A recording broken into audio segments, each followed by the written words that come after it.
पक्ष न्याला चिन्ह गेला, पण आपल्याला पवार साहेबांनी सुप्रियाताईंनी 2 दादा दिला. एक दादा म्हणजे आमदार कर्जतकरचा उद्याचं महाराष्ट्राचं विधानचं भविष्य रोहित दादा आणि भविष्य रोहित दादा आणि दुसरा दादा म्हणजे युगेंद्र दादा पवार यांच्यासाठी एकदा जोरदार टाळ्या वाजवा.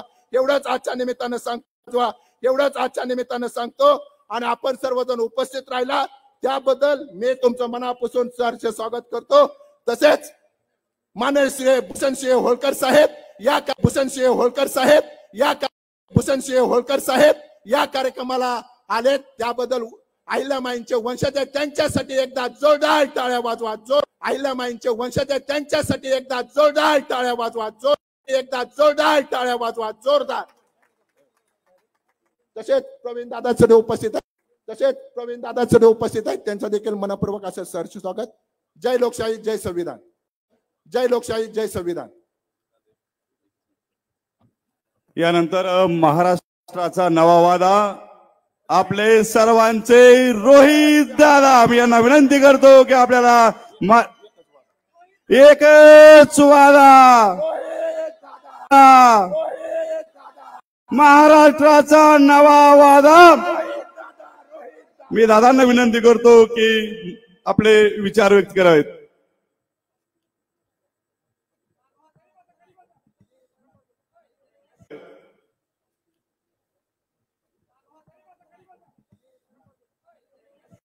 बारामतीमध्ये सुद्धा सांगता सभा होणार आहे. सांगता सभा होणार आहे आणि त्या सभेसाठी मला थोडंसं पुढे जायचं होतं. त्यामुळे इथं असणाऱ्या सर्व आयोजकांना मी विनंती केली की मला थोडं आधी बोलू द्या. इथं श्री भूषण राजेजी होळकर साहेब इथं आलेले आहेत,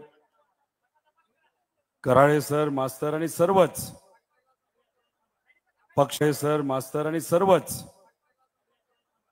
पक्षाचे पदाधिकारी, कार्यकर्ते, माता भगिनी, पत्रकार व या तालुक्यामध्ये राहणारे सर्व स्वाभिमानी नागरिक,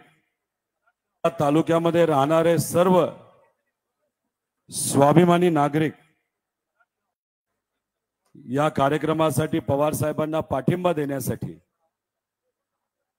आणि सुप्रियाताईंना लोकसभा मतदारसंघातून 3.5 लाखाची लीड देण्यासाठी, तसंच इंदापूर तालुक्याचं बोलायचं झालं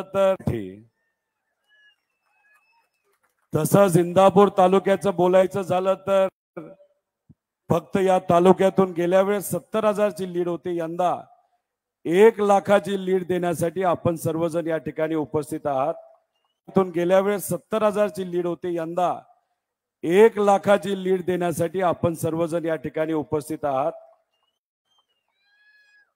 इथल्या कणाकणामध्ये पुरोगामी विचार हा रुजलेला आहे. हे जे इलेक्शन आहे ते एक विचाराचं इलेक्शन आहे. तुम्ही सर्वजण पुरोगामी विचाराच्या शिवशाहू फुले आंबेडकरांच्या, पुण्यश्लोक अहिल्यादेवी होळकर, अण्णाभाऊ साठेंच्या विचाराचे आहोत. आणि आपण कोणाच्या विरोधात लढत आहोत तर आपण भाजपच्या विरोधात लढत आहोत. एक प्रतिगामी विचार जो समाजामध्ये वाद निर्माण करतो, जाती धर्मामध्ये वाद निर्माण करतो आणि त्याच्यावर राजकीय पोळी भाजून फक्त सत्तेत यायचं असा विचार करणारा जो पक्ष आहे तो म्हणजे भाजप. आणि त्याच्या विरोधात आज आपण सर्वजण तिथे आहोत. खरं तर दिल्लीतले काही लोक असे विचार करत होते की पवार साहेबांना जर एकाच मतदारसंघामध्ये आपल्याला गुंतून ठेवायचं असेल तर मग पवार कुटुंबालाच आपण फोडूया, त्यातला एक नेता वेगळा करूया. आणि मग तसं झाल्यानंतर पवार साहेबांना कुठलाही पर्याय राहणार नाही, फक्त बारामती लोकसभा मतदारसंघामध्ये ते अडकून पडतील असं दिल्लीकरांना त्या ठिकाणी वाटतं. मला एवढंच सांगायचंय, अहो दिल्लीकरांनो, तुम्ही अहंकाराच्या दुनियामध्ये तिथं राहता. तुम्हाला गुजराती लोक माहित असतील, तुम्हाला उत्तर प्रदेश आणि बिहारची लोक माहित असतील, पण तुम्हाला स्वाभिमानी मराठी माणूस कसा असतो हे त्या ठिकाणी तुम्हाला माहित नसेल. त्यामुळे आज पवार कुटुंब तुम्ही फोडलं असलं तरी पवार साहेबांचं कुटुंब हे फक्त पवार आडनावाचं नाही, तर या महाराष्ट्रामध्ये राहणारे सर्व स्वाभिमानी लोक, सर्व जाती धर्माचं लोक ही पवार साहेबांचं कुटुंब आहे, हे तुम्ही विसरू नका. पवार साहेब गुंतून बसले का हो बारामती लोकसभा मतदारसंघामध्ये? अख्ख्या महाराष्ट्रात फिरले. या महाराष्ट्रामध्ये फिरल्यामुळे 4 जूनला जेव्हा तुम्ही टीव्ही समोर बसाल तेव्हा तुम्हाला एक गोष्ट दिसेल, कमीत कमी 35 खासदार या महाराष्ट्रामध्ये महाविकास आघाडीचे निवडून आलेले असतील. सुप्रियाताईंचं स्वागत आहे. रामकृष्ण हरे, रामकृष्ण हरे. त्यामुळे पवार साहेब अख्ख्या महाराष्ट्रामध्ये फिरत होते. काही लोकांनी पवार साहेबांच्या वयाबद्दल बोलले. अहो 84 वय असताना सुद्धा दिवसाला 3 सभा, 15 ते 16 बैठका आणि फक्त 4 तास पवार साहेब दिवसात रात्री त्या ठिकाणी झोपत होते. हे आमचे पैलवान आहेत, हे आमचे वस्ताद आहेत, हे आमचे बिग बॉस आहे. आणि आमची आत्मा म्हणजे कोण असेल तर आदरणीय पवार साहेब आहेत. त्यामुळे दिल्लीकरांना काही कळलं नाही. अहो आम्ही तर विचार करत होतो पवार साहेब गुंतून राहतील, पण पवार साहेब अख्ख्या महाराष्ट्रामध्ये कसे फिरतायत. अहो मला त्यांना सांगायचे, पवार साहेबांना बारामती लोकसभा मतदारसंघामध्ये असणारे इथं जे सर्व उपस्थित आणि अख्ख्या इतर तालुक्यामध्ये असणारे जे स्वाभिमानी लोक आहेत, जे मोटरसायकल आणि सायकलवर फिरणारे प्रामाणिक कार्यकर्ते आहेत, त्यांच्यावर विश्वास आहे. तर मी तुम्हा सर्वांना विचारतो, पवार साहेबांनी ही निवडणूक बारामती लोकसभा मतदारसंघाची कोणाच्या खांद्यावर टाकली? तुम्ही सांगा, कोणाच्या खांद्यावर टाकली? कोणाच्या? एकदा हात वर करून सांगा कोणाच्या खांद्यावर आहे. आपल्या सगळ्यांच्या खांद्यावर आहे ना. अहो पण ती मलिदा गँग, ती काय म्हणते? प्रत्येक गावावर आमचा अधिकार आहे. जिल्हा परिषद, पंचायत समिती, आमदारकी असो, नाही तर लोकसभा असो, नाही तर कारखान्याचं, नाही तर बँकेचं इलेक्शन असो, तिथे असणारी जनता, त्या गावातली, त्या शहरातली जनता आमचंच फक्त ऐकते. हे खरं का? त्या मलिदा गँगचं तुम्ही ऐकता? मग कोणाचं ऐकता? साहेबांचा तुम्ही तुमच्या मनाचं ऐकता का नाही ऐकत? त्यामुळे या मलिदा गँगला आपल्याला उत्तर द्यायचं का नाही या लोकसभा इलेक्शनच्या माध्यमातून? अहो काय झालं माहितीये का, दादा जिथं कुठं भाषण करायला जातात ना, आता दादा म्हणलं तुम्हाला कदाचित जरा वाटत असेल कुठल्या दादाबद्दल मी बोलतोय. मी अजित दादांबरोबर.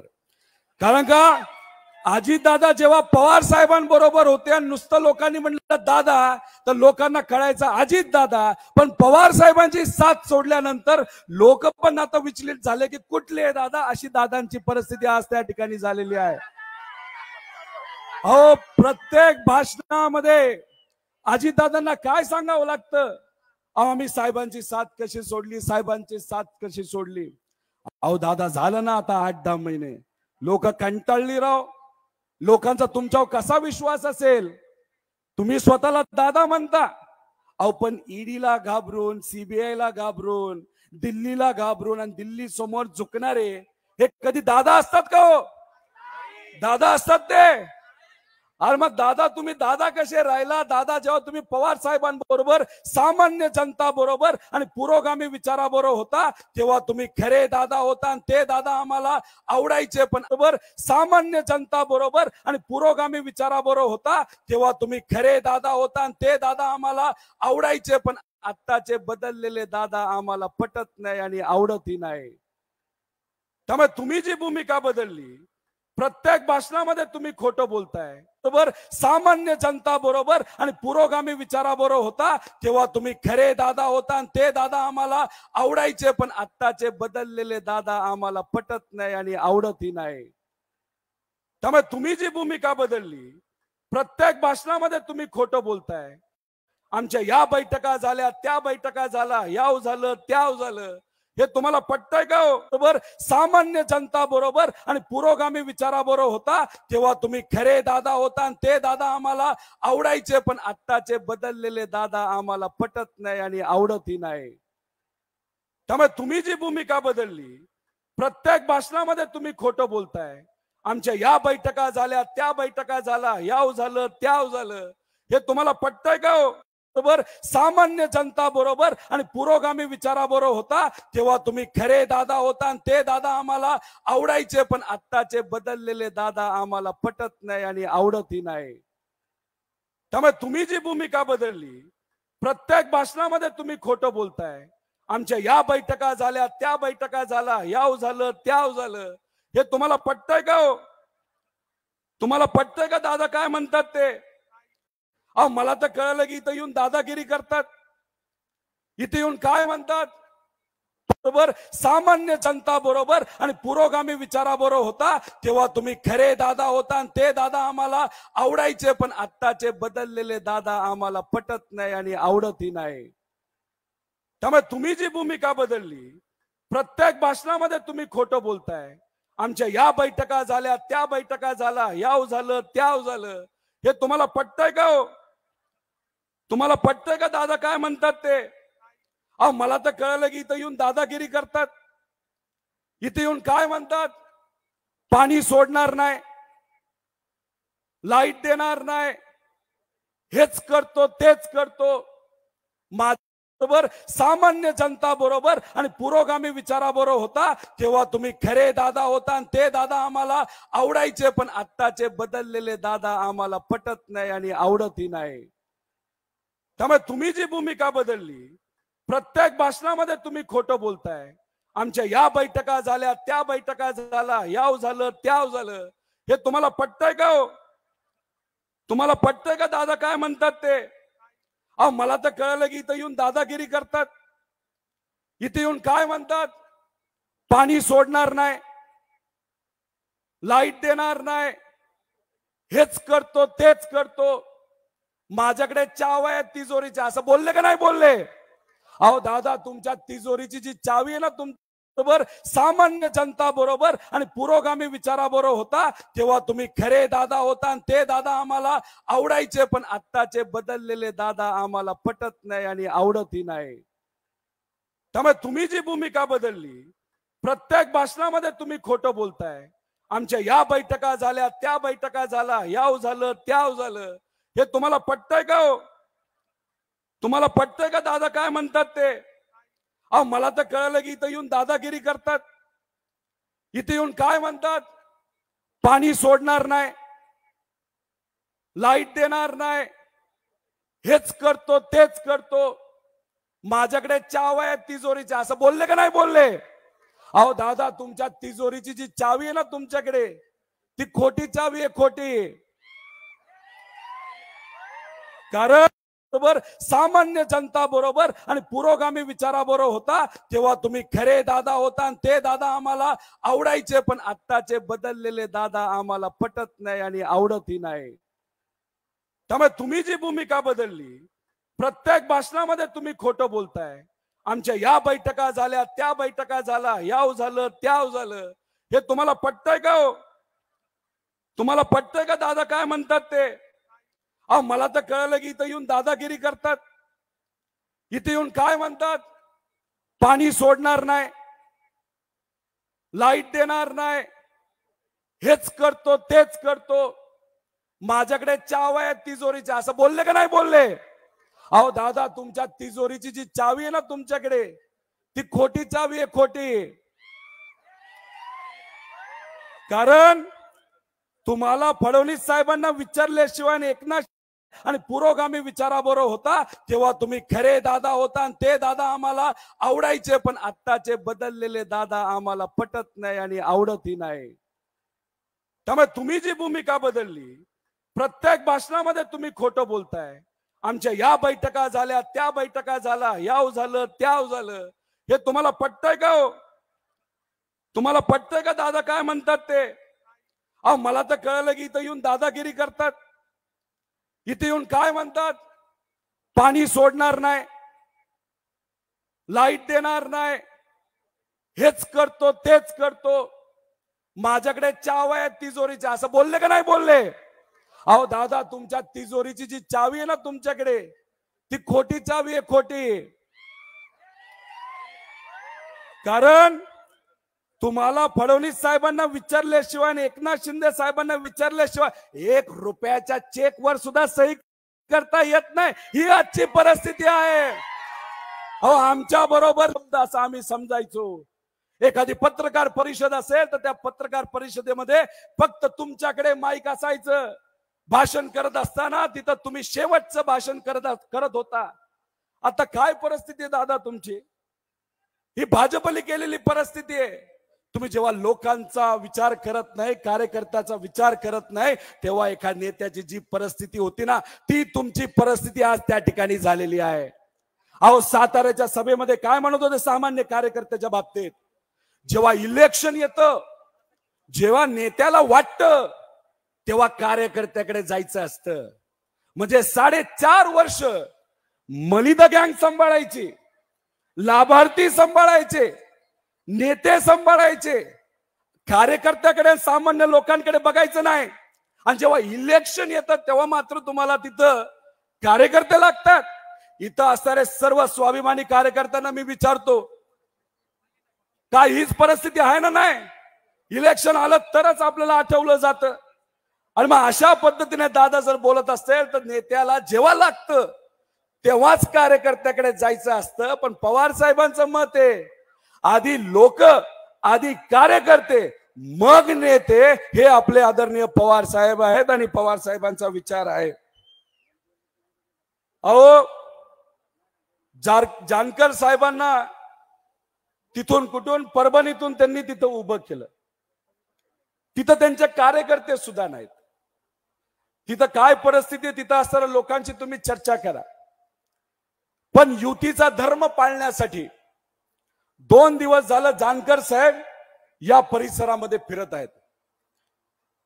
जानकर साहेबांची सभा अजितदादांच्या पक्षाला दौंडला लावली, त्यानंतर इंदापूरला लावली होती, बारामतीला लावली होती.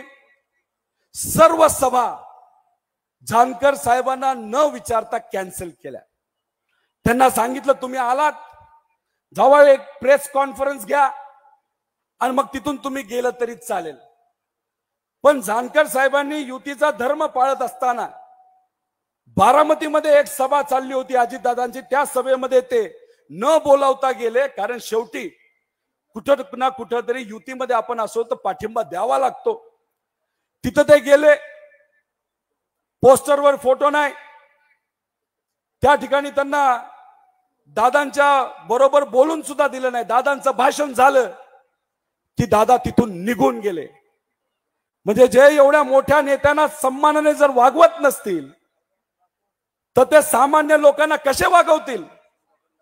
अहो मला तर इथं आल्यानंतर एक पोस्टर मिळालं, हे नवीन पोस्टर, ह्याच्यातून भरणे मामांचा फोटोच गायब आहे. का मला माहित नाही. दादांना कुणी कानात काय सांगितलं का काय मला माहित नाही. मग अशा परिस्थितीमध्ये तुमच्याच नेत्याला जो आज तुमच्या बरोबर लढतोय त्याचा अपमान जर तुम्ही या पत्रिकेच्या माध्यमातून करत असाल तर त्या भरणे मामांचे कार्यकर्ते काय तुमचा प्रचार करणार आहेत का? अहो तुम्हाला अजून एक सांगतो, मोदी साहेबांचा फोटो बारामतीमध्ये कुठेच दिसत नाही. मग मी खडकवासल्याला प्रचारासाठी गेलो, तिथं मोदी साहेब दिसतात. अरे मला तर काही कळलंच नाही. इथं तर म्हणताय मोदी साहेबांचा एक फोन आला तर हे होतं ते होतं. अहो मोदी साहेब तुमच्या फोन मध्ये एवढी ताकद असेल ना, आमच्या धरणामध्ये पाणी नाही, एकदा फोन करा पाणी पाठवून द्या बरं तिथं. आमच्याकडे लाईट नीट येत नाही. अहो पाणी पाठवून द्या म्हणजे अजितदादांच्या धरणातून नाही, खरं पाणी तिथं पाहिजे. अहो मोदी साहेब इथं लाईट वेळेवर मिळत नाही, जरा फोन करा. मोदी साहेब या तालुक्यामध्ये डोंगर नाही हो, फोन करा, डोंगर येऊन जाईल. मोदी साहेब या वेळेस पाऊस पडणार आहे का नाही आम्हाला माहित नाही. मोदी साहेब जरा फोन करा हो, जरा पाणी आम्हाला इथं डोंगर पाहिजे, पाणी पाहिजे. अहो काय चाललंय तुमची भाषणं. मोदी साहेबांचा फोन जेव्हा आमचे दूध उत्पादक शेतकरी अडचणीत होते, नाही आला मोदी साहेबांचा फोन का? तिथं 10 रुपये द्यायला काय पैसे नाहीत का तुम्हाला? जेव्हा आमचा त्या ठिकाणी कांदा अडचणीत होता, कांदा उत्पादक शेतकरी, नाही फोन करता आला मोदी साहेबांना की बाबा नो 10 रुपयाला कांदा आला, जरा 20 रुपयाला जाऊ द्या, 30 रुपयाला जाऊ द्या. ऊस उत्पादक शेतकरी जेव्हा अडचणीत होता आणि त्यांना 300-400 रुपये अतिरिक्त मिळू शकले असते, आणि त्यावेळेस तुम्हाला फोन नाही करता. मोदी साहेब तुम्ही पॉलिसी चुकवताय, जरा आमच्या शेतकऱ्याला अडचण त्या ठिकाणी येणार आहे. अहो मोदी साहेबांना तुम्ही धनगर आरक्षण देण्यासाठी नाही फोन केला. अहो इथं येऊन फडणवीस साहेब धनगर आरक्षणाच्या बद्दल लोकांना फसवतायत, खोटं बोलतायत, नाही मोदी साहेबांचा फोन आला. अहो मराठा आरक्षणाच्या बाबतीत देवेंद्र फडणवीस साहेबांचा स्वतःचा कार्यकर्ता आरक्षणाच्या विरोधात त्या कोर्टात जातोय, नाही मोदी साहेबांचा फोन आला. अरे काय करता त्या फोनचं, जर सामान्य लोकांना त्याचा फायदा होणार नसेल. चालेल का असला फोन? चालणार आहे का असा नेता? अहो फक्त तुम्ही तुमचा विचार त्या ठिकाणी करता आणि तिथं फक्त जिरवाजिरवीचं राजकारण करता. एक सेल्फी बघितला, त्या सेल्फी मध्ये काही नेते एका गाडीत बसले होते. अहो मला काही लोकांनी म्हणलं दादा ड्रायव्हिंग सीटवर होते. मी काय म्हणलं, दादा ड्रायव्हिंग सीटवर नव्हते, बोलतायत ते जर पवार साहेबांबरोबर असते महाराष्ट्राच्या ड्रायव्हिंग सीटवर म्हणजे मुख्यमंत्री पदावर 2024 100% त्या ठिकाणी, नाही मोदी साहेबांचा फोन आला. अरे काय करता त्या फोनचं, जर सामान्य लोकांना त्याचा फायदा होणार नसेल. चालेल का असला फोन? चालणार आहे का असा नेता? अहो फक्त तुम्ही तुमचा विचार त्या ठिकाणी करता आणि तिथं फक्त जिरवाजिरवीचं राजकारण करता. एक सेल्फी बघितला, त्या सेल्फी मध्ये काही नेते एका गाडीत बसले होते. अहो मला काही लोकांनी म्हणलं दादा ड्रायव्हिंग सीटवर होते. मी काय म्हणलं, दादा ड्रायव्हिंग, अहो काय दादांच्या बद्दल बोलायचं झालं तर त्यांनी फक्त स्वार्थाचा विचार केला. दादा काय म्हणतात भाषणामध्ये, तुम्ही वडिलांना निवडून दिलं, तुम्ही मुलाला निवडून दिलं, मुलीला निवडून दिलं, म्हणजे भाषणामध्ये तुम्ही साहेबांना काय म्हणता, साहेबांना तुम्ही वडील म्हणून म्हणता. मी तुम्हा सर्वांना त्या ठिकाणी विचारतो की पवार साहेब जर तुम्ही वडील म्हणून म्हणता आणि स्वार्थासाठी तुमच्या ईडी आणि सीबीआयची कारवाई त्या ठिकाणी होते आणि तुम्हाला फक्त सत्तेत राहायचे म्हणून तुम्ही वडिलांना सोडून गेला. जी व्यक्ती वडिलाचीच नाही झाली ती तुमची कधी होणार, हा विचार आपण सर्वांनी केला पाहिजे. अहो ही आजची परिस्थिती आहे. यांचा दौंड कारखाना आहे, कारखान्याच्या विरोधात मी बोलत नाही, अंबालिका कारखाना आहे, त्या दोन्ही कारखान्याची कॅपॅसिटी वाढवली, चांगली गोष्ट आहे. पण ती कॅपॅसिटी वाढवल्यानंतर त्यांना ऊस यावा म्हणून त्यांनी अशोक बापू पवारांचा कोऑपरेटिव्ह कारखाना अडचणीत आला, त्याला निधी दिला नाही. भीमा पाट्यास अडचणीत आणला, त्यासाठी त्यांना निधी दिला नाही, नाही तर ते काय सह्या करायच्या होत्या त्या सह्या नाही केल्या. कर्मयोगी कारखाना आपला या इंदापूरचा, कधीतरी त्या नेत्यांना विचारा त्या कारखान्याला कुणी अडचणीत आलं तर प्रायव्हेट मध्ये एका खोलीमध्ये ते नेते तुम्हाला सांगतील अजित दादांनीच हा कारखाना जो कोऑपरेटिव्ह तो तिथं काय अडचणीत आणला का, त्यांच्या प्रायव्हेट कारखान्याला तिथं ऊस मिळावा. अहो माझ्या कारखान्यावर तिथं कारवाई केली हो. त्यामुळे हे जे काय चालले स्वार्थापोटी चालले, जे वडिलांचे नाही झाले, जे तुमचे नाही झाले, जे कोणाचेच नाही झाले, तर येत्या काळामध्ये आपला विकास कसे करतील याचा एक विचार आपण सर्वांनी करावा. मध्ये आता सांगितलं गाडीमध्ये कोण बसलं होतं, गाडीमध्ये बरेच नेते बसलेले आणि त्याच्यामध्ये लोकसभेसाठी मित्र आणि विधानसभा आणि लोकसभा झाल्यानंतर काय तर कुस्ती, अशी आजची परिस्थिती आहे. अहो मलिदा गँग बद्दल काय बोलणार, एका नेत्याचा पीए असं मी कळालं, त्या पीए कडे 10 टिपर आहेत, 10 टिपर एका टिपरची किंमत 50 लाख. काय 16 काय हरकत नाही. माझे पीए जर इथं कुठे असतील तशा पद्धतीचं स्वप्न माझ्या पीएनी बघायचं नाही हे इथं सांगतो. कारण का आम्ही लाभार्थी आणि तिथं मलिदा गँग करत नसतो. आम्ही लोकांचा विचार त्या ठिकाणी करत असतो. ही गोष्ट कुठेतरी आपण तिथं समजून घेतली पाहिजे. अहो अजून एक गोष्ट सांगतो. इथं काय म्हणतात, लोकसभा झाल्यानंतर आमच्याकडेच यावं लागतंय. अहो आम्ही काय गोट्या खेळण्यासाठी राजकारणात आलोय? हा काय आम्हाला नुसतं इथं भाषण करायचे? आम्हाला नाही जायचं पुढं.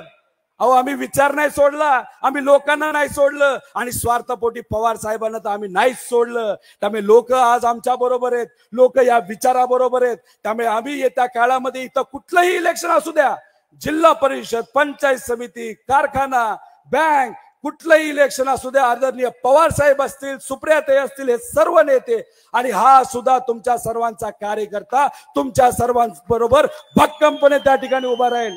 काय म्हणतात, मी कर्जत जामखेडला जायला. कर्जत जामखेडचे लोक माझ्यावर प्रेम करतात, मी त्या लोकांवर प्रेम करतो. त्यांनी खऱ्या अर्थाने मला लढायला शिकवले. तिथली लोक तिथं काळजी घेतात, मी सुद्धा तिथली काळजी घे. पण ती त्या लोकांची काळजी घेत असताना मी तुम्हा सर्वांना सांगतो, या तालुक्याची आणि या परिसराची सुद्धा माझाच मतदारसंघ असल्यासारखं एक कार्यकर्ता म्हणून मी तुमच्या सर्वांची काळजी नक्कीच घेईल असा शब्द या ठिकाणी देतो. आणि हे जे म्हणतात ना, पाणी नाही सोडणार, पाणी नाही सोडणार, हे कोणाच्या व्यक्तिगत धरणातून येणारं पाणी नाही. या धरणावर आणि या पाण्यावर कोणाचा हक्क आहे, तो सामान्य लोकांचा हक्क आहे. त्यामुळे तुम्ही जी धमकी देता, हवेतल्या धमक्या बंद करून टाका. लोकसभा इलेक्शन झाल्यानंतर तुम्ही मला सांगा, कुठलं इलेक्शन आहे? विधानसभा, नंतर जिल्हा परिषद, नंतर पंचायत समिती.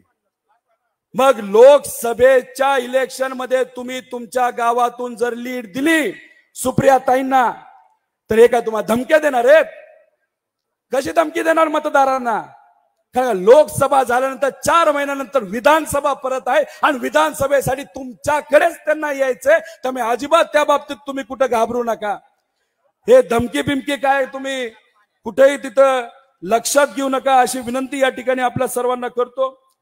त्याच्याच बद्दल आपण जर बघितलं तर सुप्रियाताईंनी या परिसरासाठी खूप काय केले, पण बोलायला गेलो तर बराच वेळ जाईल. बारामतीला जायचंय. पण आरक्षणाबद्दल कोण बोलला असेल तर सुप्रियाताई बोलल्या.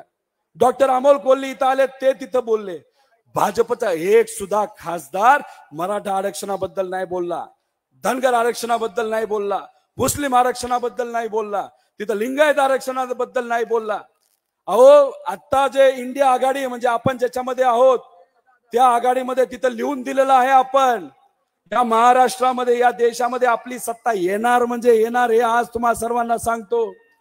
आणि ती सत्ता आल्यानंतर 50% पुढे आपल्याला आरक्षण वाढवून द्यायचे आणि ह्या सगळ्या समाजाला न्याय आपण देणार म्हणजे देणार, हे आपल्या सर्वांना तिथं सांगतो. त्यामुळे 4 जूनला टीव्ही समोर जेव्हा तुम्ही बसाल तेव्हा मोठं गुलालाचं पोतं घेऊन बसा. त्याचं कारण असे, सुप्रियाताई या 3-3.5 लाखाली खासदार बनणार म्हणजे बनणार. बरोबर आहे का नाही?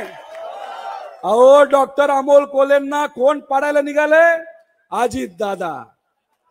डॉक्टरांच्या विरोधात कुठला उमेदवार, काय नाव त्यांचं विसरून गेलो, आढळराव. तुम्ही तुमचा व्हिडिओ बघितला, पोल खोल केली. ते म्हणले मी राजकारण सोडून देईल. कोण म्हणलं? आढळराव. जर तुम्ही पुरावे दिले तर आपला पट्टा घ्या, सोपा पट्टा आहे घ्या. हा सगळे पुरावे त्यांनी दिले आणि त्याच्यावर आढळराव काय म्हणतात, नाही मला ह्याच्यावर काय बोलायचं नाही. अहो हे भूमिका बदलणारे नेते. हेच आढळराव 6 महिन्यापूर्वी काय बोलले होते? ओ अजित दादा, दम असेल तर माझ्या विरोधात तुम्ही लढून दाखवा. आणि तिथले अजितदादांचे उमेदवार आज कोण? हेच आढळराव. अरे काय चाललंय राव, काय कळत नाही. त्यामुळे सुप्रियाताई 3-3.5 लाखाने निवडून येणार आणि स्पर्धा जर कोणामध्ये लीडच्या बाबतीत होणार असेल तर डॉक्टर कोल्हे आणि सुप्रियाताईंच्या बाबतीत तिथं स्पर्धा होणार, कारण ते सुद्धा 3-3.5 लाखाने निवडून आल्याशिवाय राहणार नाही. त्यामुळे दादा, अजितदादा यांना पाडण्यासाठी प्रयत्न करत आहे, पण तिथली स्वाभिमानी जनता यांना जास्तीत जास्त लीडली तिथं निवडून आणण्यासाठी देत आहे. दुसऱ्यासाठी गुलाल का खेळायचा? दुसरं कारण 35 खासदार या महाराष्ट्रामध्ये महाविकास आघाडीचे निवडून येणार. आणि तिसरं ज्याच्यासाठी मोदी साहेब, देवेंद्र फडणवीस साहेब, जे कोणची तीनचे तिथे लोक असतील ते पवार साहेबांना काय अडचणीत आणण्याचा प्रयत्न करतात माहिती? 2019 ला या महाराष्ट्रामध्ये महाविकास आघाडीचं समीकरण कुणी करून दाखवलं? कुणी करून दाखवलं? पवार साहेबांनी ना. उद्धव ठाकरे साहेबांचा पाठिंबा, काँग्रेसचा पाठिंबा होता. मग या महाराष्ट्रामधून एकच असा नेता, या देशामध्ये एकच असा नेता आहे जो 4 जूनला जेव्हा निकाल लागेल आणि भाजपला कुठेही 200च्या पुढे जागा मिळणार नाही, भाजपचे जे मित्र पक्ष आहेत ते कोणाचे मित्र आहेत? तर साहेबांचे मित्र आहेत. त्यामुळे 4 जूनला तुम्ही जेव्हा टीव्ही समोर बसाल तेव्हा एक गोष्ट तुम्हाला सर्वांना दिसेल की हे जे काय आकडेवारीचं गणित आहे सर्व पक्षाचं, भाजपच्या विरोधात कोण या देशामध्ये बसू शकतं ते फक्त एक पवार साहेब आहेत, शरदचंद्र पवार साहेब. आणि म्हणून पवार साहेबांवर टार्गेट केलं जातं. म्हणून मी तुम्हा सर्वांना विनंती करतो, काही झालं तरी सुप्रियाताईंना आपल्याला लीड द्यायची. त्यामुळे इंदापूरकर, गेल्या वेळेस 70,000ची लीड होते, इथं कितीची लीड तुम्ही देणार? धमक्याला घाबरणार का? पाण्यावर कोणाचा हक्क आहे? तुमचा हक्क आहे. लाईटवर कोणाचा हक्क आहे? अहो यांच्याकडे सत्ता आहे ना, सत्ता असताना ते सुद्धा उजनीतून पाणी का खाली गेलं? का उजनीत पाणी नाही? काय करतात त्या सत्तेचं?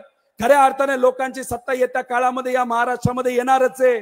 त्यामुळे या धमकीला घाबरणार का? कुठं कोणाला काही शक्ती वगैरे घ्यायला लावल्या तर त्या बाबतीत काय करणार? हा, काही करतील राव हे. त्यामुळे या धमकीला उत्तर या लोकशाहीच्या माध्यमातून द्यायचं का नाही द्यायचं? अहो मला काही लोकांनी सांगितलं पलीकडनं पैसे वाटायला सुरुवात झाली मताला, जेवणावळी सुरू झालेले आहेत. अहो त्यांचं गोडाऊन भरून पडले ना तिकडं, त्यातलं थोडंफार आलं तर काय वाईट आहे? मला कळाले जाती निहाय, समाज निहाय कुठल्या परिसरामध्ये कोण तिथं राहतं, कमीत कमी एका मताला ते देतात असं आम्हाला कळतंय 2,500 रुपये. काही लोकांना 3,500 रुपये एका मताला, 4,500 रुपये, 5,500 रुपये. म्हणजे पैसे देण्याच्या बाबतीत सुद्धा भेदभाव हे करतात, अशी यांची परिस्थिती आहे. म्हणजे हा आकडा काही लोकांनी मला सांगितलं 200 कोटीच्या पुढे चाललं. किती? अहो तुम्ही 200 कोटी वाटा, 2,000 वाटा, नाही तर जे मोदी साहेबांनी 70,000 कोटी सांगितले ते तुम्ही वाटा, पण आमच्या स्वाभिमानी जनतेला तुम्हाला विकत घेता येणार नाही. त्यामुळे ही गोष्ट तुम्ही लक्षात ठेवा. हे लोकशाहीच्या विरोधात आहे. ह्याच्यामुळे लोकशाही राहत नाही. लोकशाही संपली तर सगळ्यात जास्त वाईट कोणाचं होतं? तर सामान्य लोकांचं होतं. त्यामुळे ही दमदाटी जर लोकसभेमध्ये सुरू झाली, त्याला काही प्रमाणात जर इथून एखाद्या गावामधून जर यश मिळालं तर विधानसभेला सुद्धा हीच दमदाटी होणार, जिल्हा परिषदला सुद्धा हीच होणार, कारखान्याला सुद्धा हीच होणार. त्यामुळे ही गोष्ट आपल्याला बाहेर कुठेतरी मोडून काढावी लागेल. एवढंच या तुम्हाला सर्वांना तिथं सांगतो. आणि तुम्ही पवार साहेबांबरोबर राहाल असा विश्वास या ठिकाणी व्यक्त करतो. काही भवानीनगरची लोक इथं भेटली होती. मी तुम्हाला एवढंच सांगतो, पवार साहेबांनी त्या कारखान्यामध्ये आणि या परिसरामध्ये नक्कीच लक्ष घातलेलं आहे. जो आपला गतवैभव होता भवानीनगरचा, तो आपल्या विचाराच्या आणि पवार साहेबांच्या आणि सुप्रियाताईंच्या मार्गदर्शनाखाली परत तो आपण आणणार म्हणजे आणणार, हे आपल्या सर्वांना त्या ठिकाणी सांगतो. त्यामुळे तुम्ही सर्वजण पवार साहेबांना आश्वासित करू का? आल्यानंतर पवार साहेब आल्यानंतर 5 मिनिटं कुठलाच आवाज आला नाही पाहिजे, एवढ्या टाळ्या वाजवायच्यात. आपल्या वाजवणार का नाही वाजवणार? का टाळ्यावर टॅक्स आहे, जीएसटी नाही ना जसा खतावर आहे? का थोडे पैसे वाढलेत त्या बाबतीतले? खताचे 3 तारखेनंतर पैसे वाढलेले माहिती का तुम्हाला?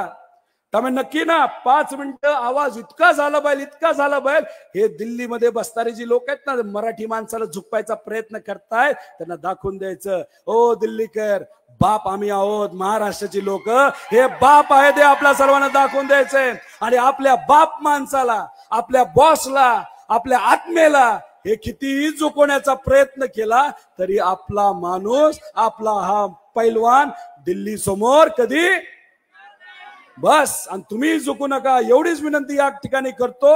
आणि सुप्रियाताईंना, आणि आपलं चिन्ह कुठले? अरे एवढासा आवाज कसा चालेल राव? काय डॉक्टर अमोल कोल्हेंच्या मतदारसंघात सुद्धा आपलं चिन्ह गेलं पाहिजे. काय नाव?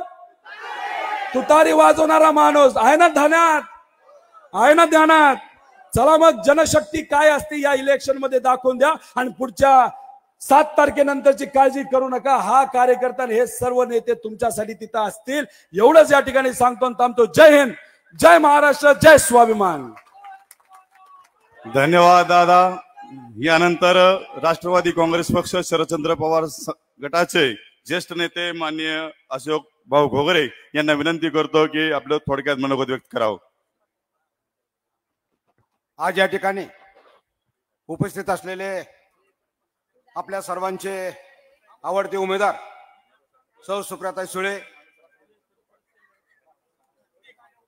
शिरूरचे खासदार माननीय कोल्हे साहेब, आदरणीय स्टेज या ठिकाणी बसलेले बंधू आणि भगिनींनो, आज आपण या ठिकाणी सुप्रियाताईच्या प्रचारासाठी या ठिकाणी आपली शेवटची सभा होत आहे. साहेबांचं आपल्याला भाषण ऐकायचं मी 2च मिनिटात सांगणार आहे.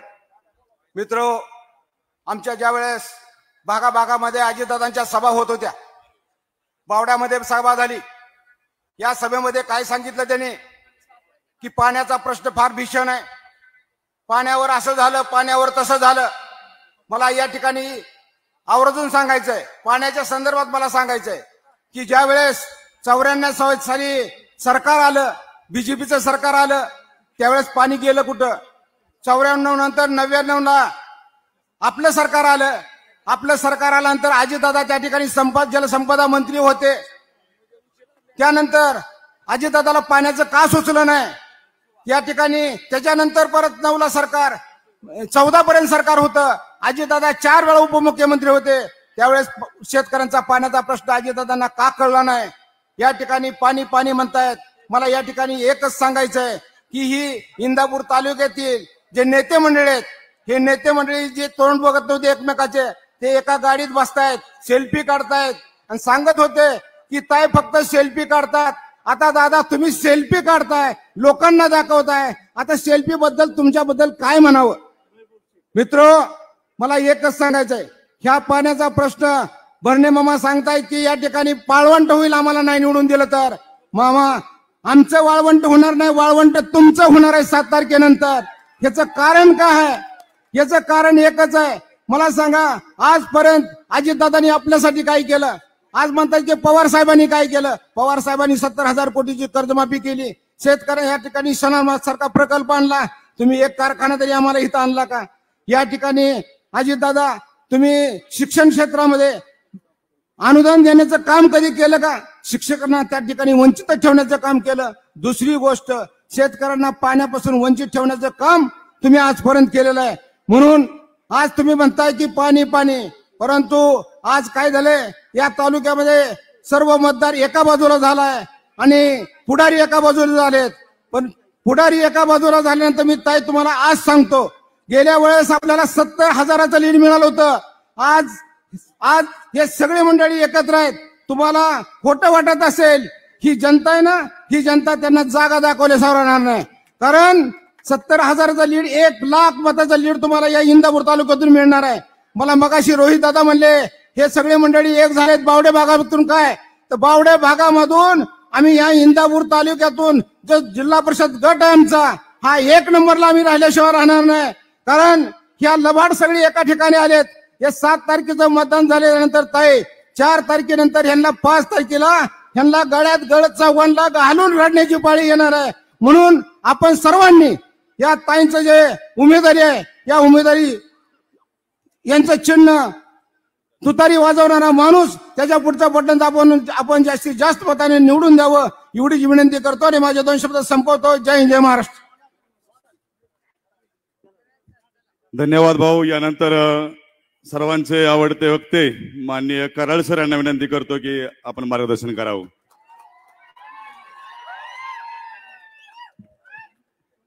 ज्या मायमाऊलीच्या उदरात या स्वराज्याचा सूर्य जन्मला, अशा राजमाता राष्ट्रमाता जिजाऊ, स्वराज्याचे संस्थापक छत्रपती शिवाजी महाराज, स्वराज्य रक्षक छत्रपती संभाजी महाराज, ज्या माणसाने माणसाला माणूस म्हणून जगण्याचा अधिकार दिला, असे भारतीय राज्यघटनेचे शिल्पकार डॉक्टर बाबासाहेब आंबेडकर, जगद्गुरू तुकाराम महाराज, राष्ट्रसंत तुकडोजी महाराज ज्यांच्या नावानं या संपूर्ण महाराष्ट्रात ग्राम स्वच्छता अभियान राबवले जाते असे कर्मयोगी गाडगे महाराज, विचार मंचावर उपस्थित असलेले महाविकास आघाडीच्या आणि इंडिया अलायन्सच्या बारामती मतदारसंघातून उभे असलेल्या आदरणीय सुप्रियाताई सुळे, माजी मंत्री आमच्या विदर्भाचे सुनील बाबूजी केदार, अमोलदादा, मान्य खासदार कोल्हे, आत्ताच गेलेले रोहितदादा पवार, मेहबूबाई, आत्ताच थोड्या वेळात पवारसाहेबांचं आगमन, आदरणीय पवारसाहेबांचं आगमन इथं होत आहे.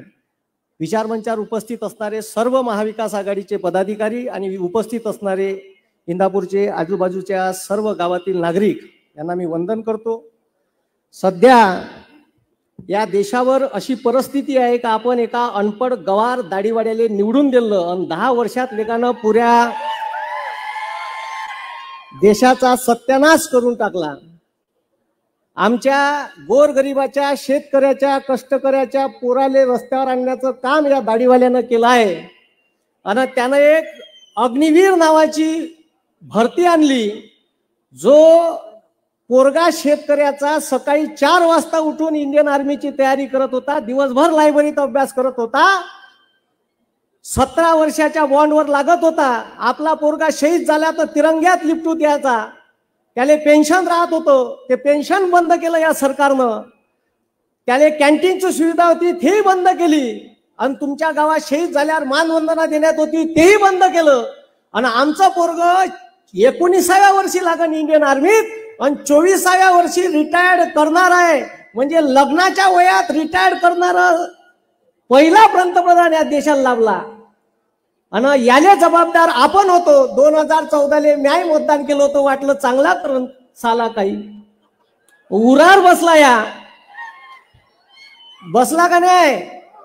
आणि 2014 मोठाले स्वप्न दाखवले, अब की बहुत हो गई महंगाई की मार, अब की बार मोदी सरकार. त्याची एक ते साजवी कभी बहुती वाली मॅडम होती, हे गळ्यात कांदे वांगे घाले, सिलेंडर उचले आणि त्या संसदेसमोर आंदोलन करे.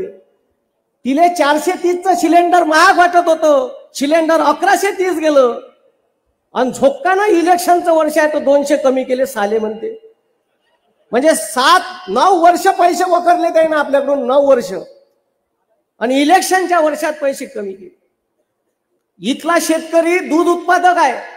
आता 2 महिन्याच्या अगोदर एक GR काढला शासनानं आणि त्या GR मध्ये दुधाचे रेट कमी केले. पहिलेच टंचाई, शेतकऱ्याले चारा विकत घेऊन जनावरांना टाका लागून राहिला आणि यानं दुधाचे भाव 24 रुपयावर 22 रुपयावर आणून ठेवले. अरे यायले अच्छे दिनचे स्वप्न दाखवले. DAP ची बॅग 14 538ची होती, 1350ची नेली. युरियाची बॅग 100-150 रुपयाला भेटत होती, ह्या चोट्यानं 350ची नेली. नागरटीचे रेट 2014 1500 रुपये एकर होते, 3000 झाले. विचारा त्या ट्रॅक्टरवाल्याला, तो सांगते डिझेलचे भाव दादा 52 वरून 92 केले. कोण माया बापानं केले का? तुमच्या बापानं केले का?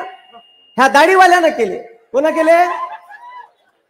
बरं, आता 2024 यायच्यापाशी मुद्दे नाही आहे का लोकायले का म्हणून मत मागाव. मग यानं पक्ष फोडले, सुरत मार्ग गुवाहाटी. आदरणीय उद्धव ठाकरे साहेब मुख्यमंत्री व्हायचं ठीक आहे, पहिले बोलले आणि मग मुख्यमंत्री द्यायची वेळ आली आणि मुख्यमंत्री झाले तर त्याचे आमदार कसे चोरून न्यायचे. इलेक्ट्रॉल बॉन्डचे पैसे दाबले ना खरेदी करायसाठी. तुम्हाला वॅक्सिन दिलं, अरे कुठं कुठं फोटो नाही लावले ते वॅक्सिनच्या सर्टिफिकेटवर फोटो. त्याच्यानंतर तुम्ही मेले कोरोना तर त्याच्यावर बी फोटो. पेट्रोल पंपावर फोटो. म्हणजे टीव्हीवर पाहिलं का इरिटेट होते साला, एक फोटो इथं बी लावून दे. हे जागा काय ठेवली आमची. अरे टीव्हीचं चॅनल बदलूशा लागते. तो आला का आता ते पेट्रोल डिझेलचे भाव वाढवले तर त्या पेट्रोल पंपवाल्याने बी फोटो काढून ठेवले. आणि सेल्फी पॉइंट लावला, प्रत्येक रेल्वे स्टेशनवर सेल्फी पॉइंट लावला.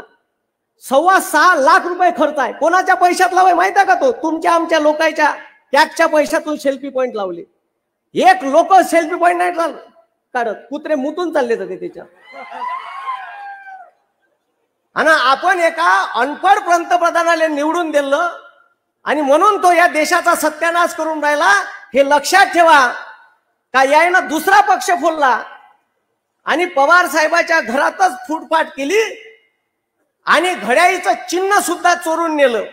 पण मी तुम्हाला सांगतो का येणाऱ्या 7 तारखेला सुप्रियाताईंना एवढं मतदान करा का जेव्हा 4 तारखेला रिझल्ट लागणं सकाळी 7 वाजता काउंटिंग सुरू होईल तर चोरून नेलेलं घड्याळ 10 वाजून 10 मिनिटांनाच बंद पडलं पाहिजे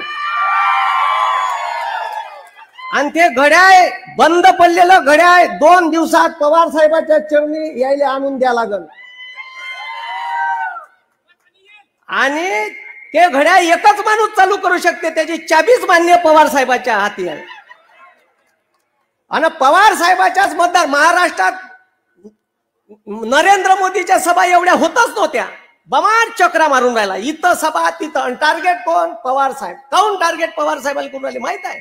त्याला माहित आहे बंद्या देशाच्या राजकारणात जर आमचे 273 उमेदवार आले नाही आणि 10-15 उमेदवार सरकार स्थापन करायला कमी पडले तर एकच माणूस या राजकारणाच्या आकड्याचा जादूगार आहे, तो म्हणजे माननीय शरद पवार साहेब।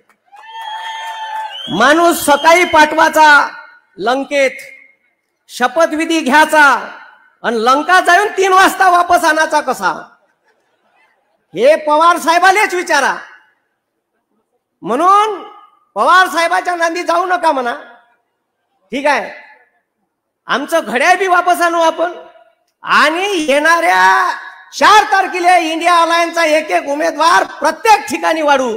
आमच्या विदर्भात आता मतदान झालं, ठीक आहे? 11 जागा झाल्या, 11 जागापैकी 8 ते 9 जागा येते, त्याच्यात नितीन गडकरी साहेबाची स्वतःची सीट डामाडोल आहे।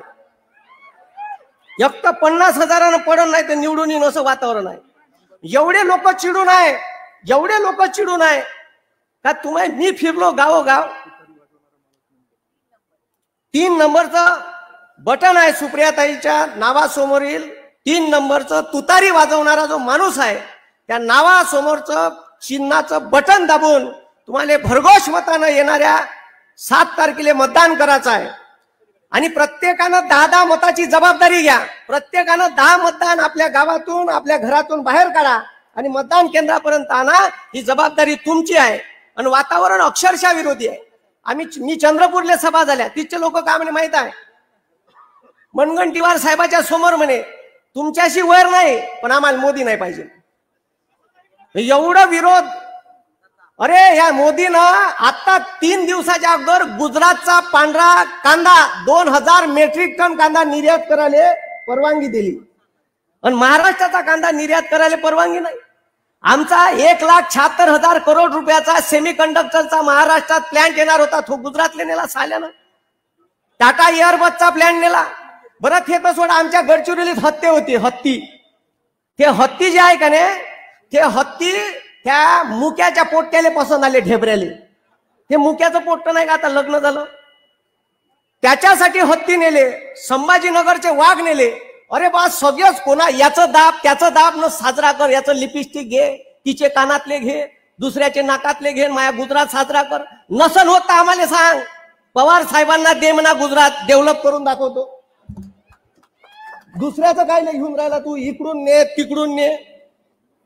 म्हणून येणारी निवडणूक ही परिवर्तनाची आहे। आपल्याला मिनिमम बॅलन्स लावलं, अकाउंटवर 1000 रुपये नसन तर 250 रुपयाचा डल्ला मारते।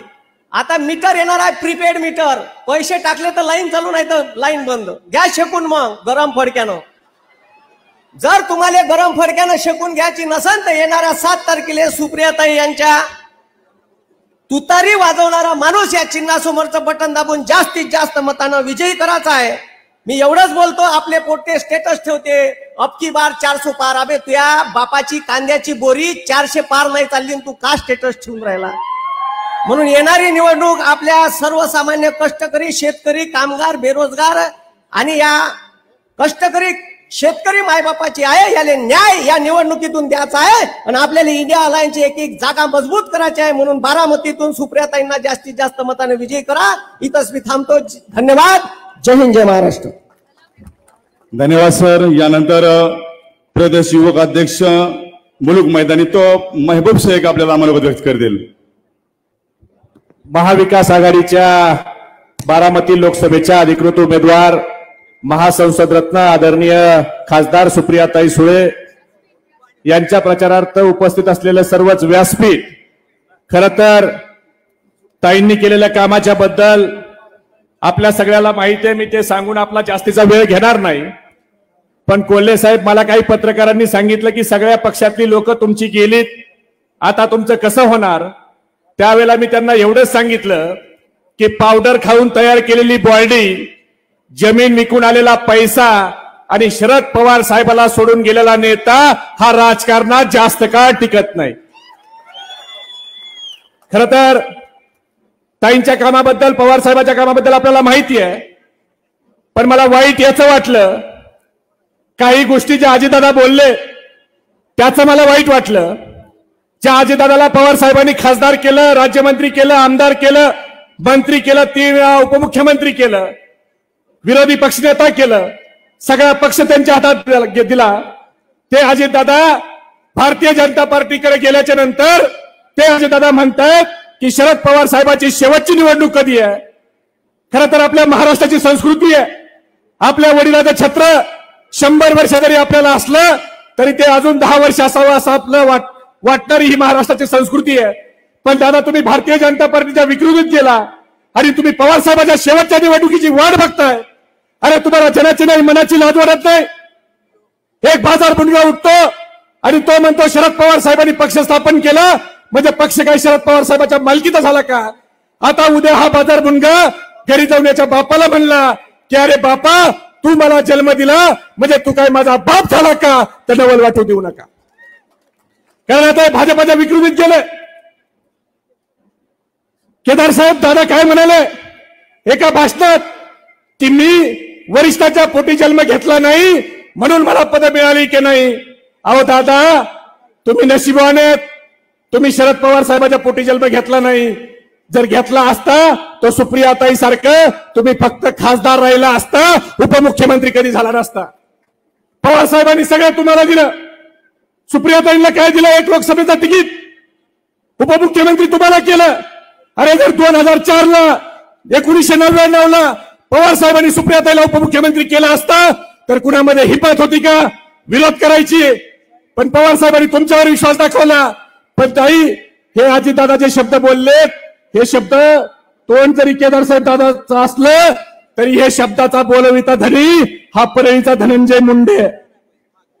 19 जानेवारी 2012 ला ज्या वेळेला धनंजय मुंडेंनी स्वतःच्या काका गोपीनाथ मुंडेच्या पाठीत खंजीर खुपसला, त्यावेळेला त्यांनी केलेलं भाषण आहे की आम्ही कुणाच्या पोटी जन्म घेतला नाही, ही आमची चूक आहे का.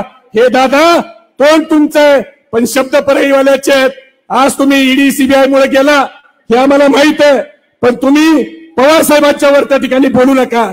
आपल्याला एवढं सांगायचं की आज जी लोक पवार साहेबांच्या वर बोलतायत त्यांना आपल्याला मतदानातून सुप्रियाताईंना त्या ठिकाणी मतदान करून त्यांची जागा दाखवून द्यायची आहे. सुप्रियाताईंचं 3 नंबरला तुतारी हे चिन्ह आहे, हे तुतारी हे चिन्ह दाबायचंय. आणि खरं कोल्हे साहेब, इंदापुरात आल्यावर एका गोष्टीचं समाधान वाटलं की अमित शहाला भिवून लोक आपला पक्ष सोडून गेली, पण वाईट काळात भरत शहा आपल्या मदतीला आले.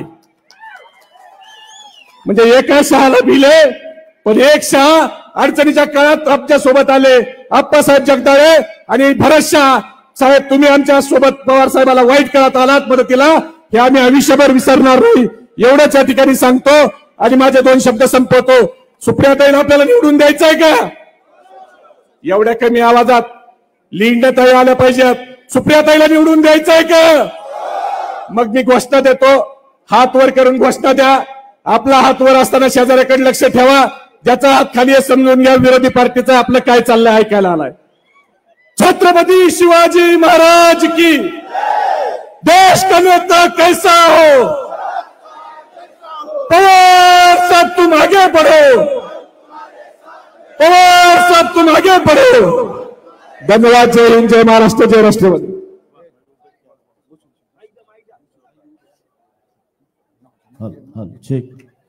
देशाचे नेते सन्माननीय शरदचंद्र पवारजी साहेब यांचं या ठिकाणी आगमन होतं. आपल्या जोरदार टाळ्यांचा आवाज त्यांच्यापर्यंत आपण पोहोचूयात.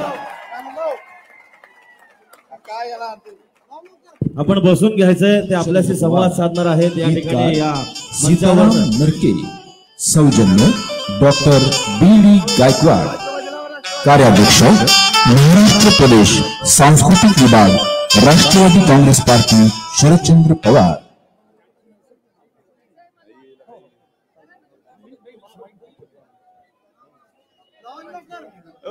या देशाचे नेते, तुम्हाला सर्वांचं लाडकं दैवत,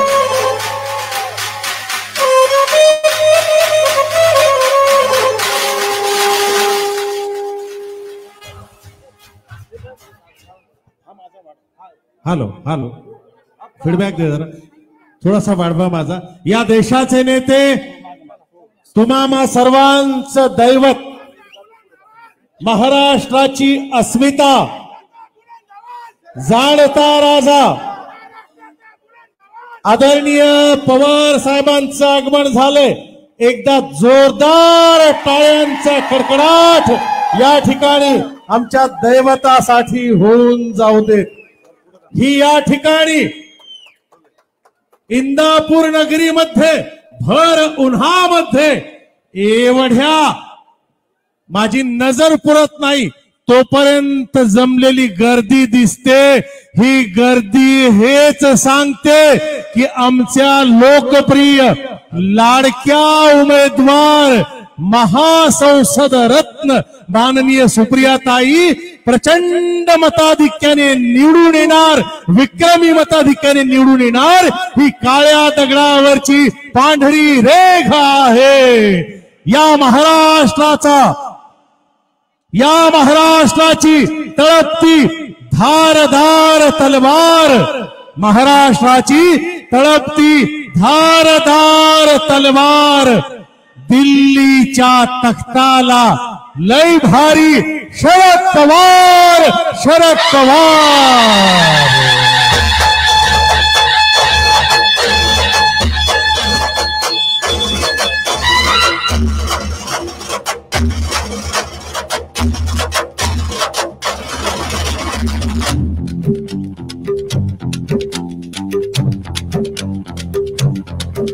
महाविकास आघाडी,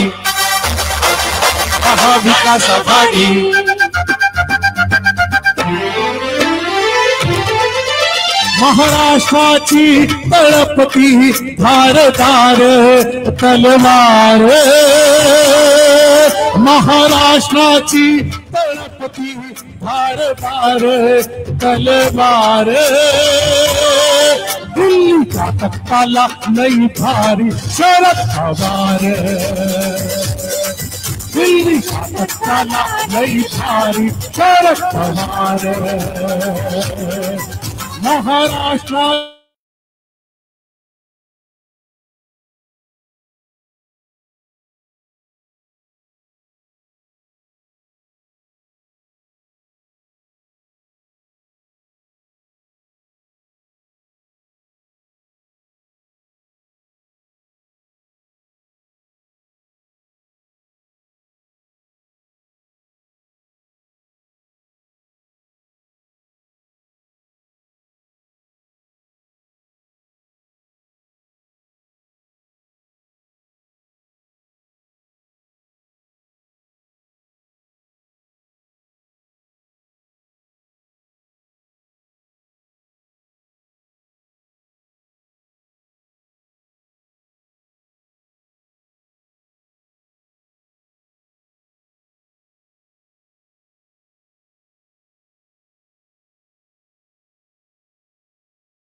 दिवा पाहिजे, अंधार होत चाललाय एक दिवा पाहिजे आणि पुन्हा एकदा या महाराष्ट्राला पवार साहेबांसारखा शेर शिवा पाहिजे, शेर शिवा पाहिजे.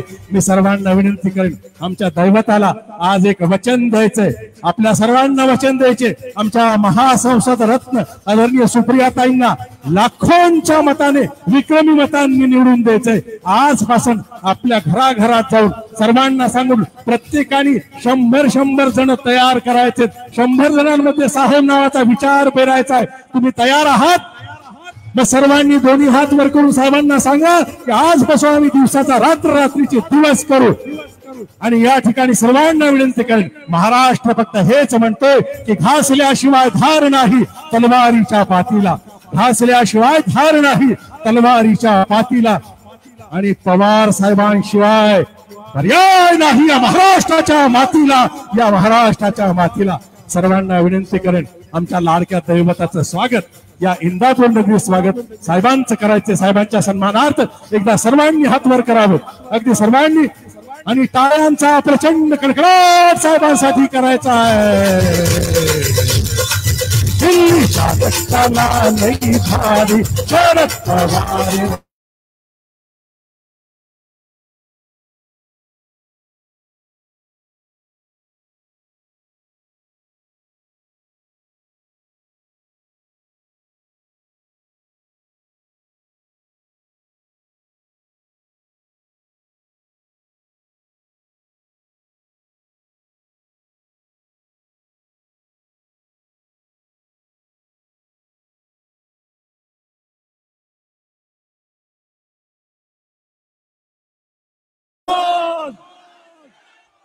महाराष्ट्राचा बुलंद आवाज.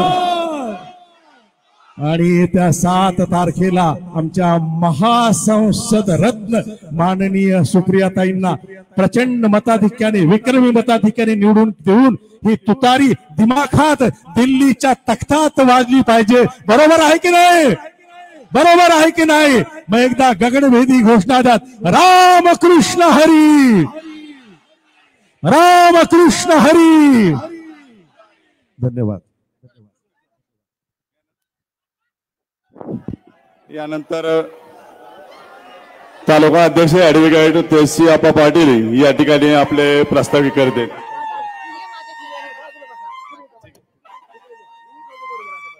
महाविकास आघाडीच्या अधिकृत उमेदवार आपल्या नेत्या आदरणीय सुप्रियाताई सुळे यांच्या प्रचारासाठी आयोजित केलेल्या सभेसाठी उपस्थित असलेले तुमच्या आमच्या सर्वांचे लाडके नेते आदरणीय पवार साहेब, त्यांच्या सोबत आलेले माजी मंत्री अनिलजी देशमुख साहेब, सुनीलजी केदार साहेब, खासदार अमोल कोल्हे साहेब, परमपूज्य अहिल्यादेवी होळकरांचे थेट वंशज भूषणसिंह राजे होळकर, या सर्वांचं मी इंदापूर तालुक्यात आपल्या सर्वांच्या वतीनं हार्दिक स्वागत करतो. आणि आदरणीय पवार साहेबांना आणि या सर्व नेते मंडळींना आश्वासित करतो की राष्ट्रवादी काँग्रेस पक्षाच्या उमेदवार आदरणीय सुप्रियाताईंना या इंदापूर तालुक्यातून 1 लाखापेक्षा जास्त मताधिक्य आम्ही देऊ आणि त्यांच्या प्रचंड विजयात सिंहाचा वाटा उचलू असं आपल्या सर्वांच्या वतीनं त्यांना आश्वासित करतो.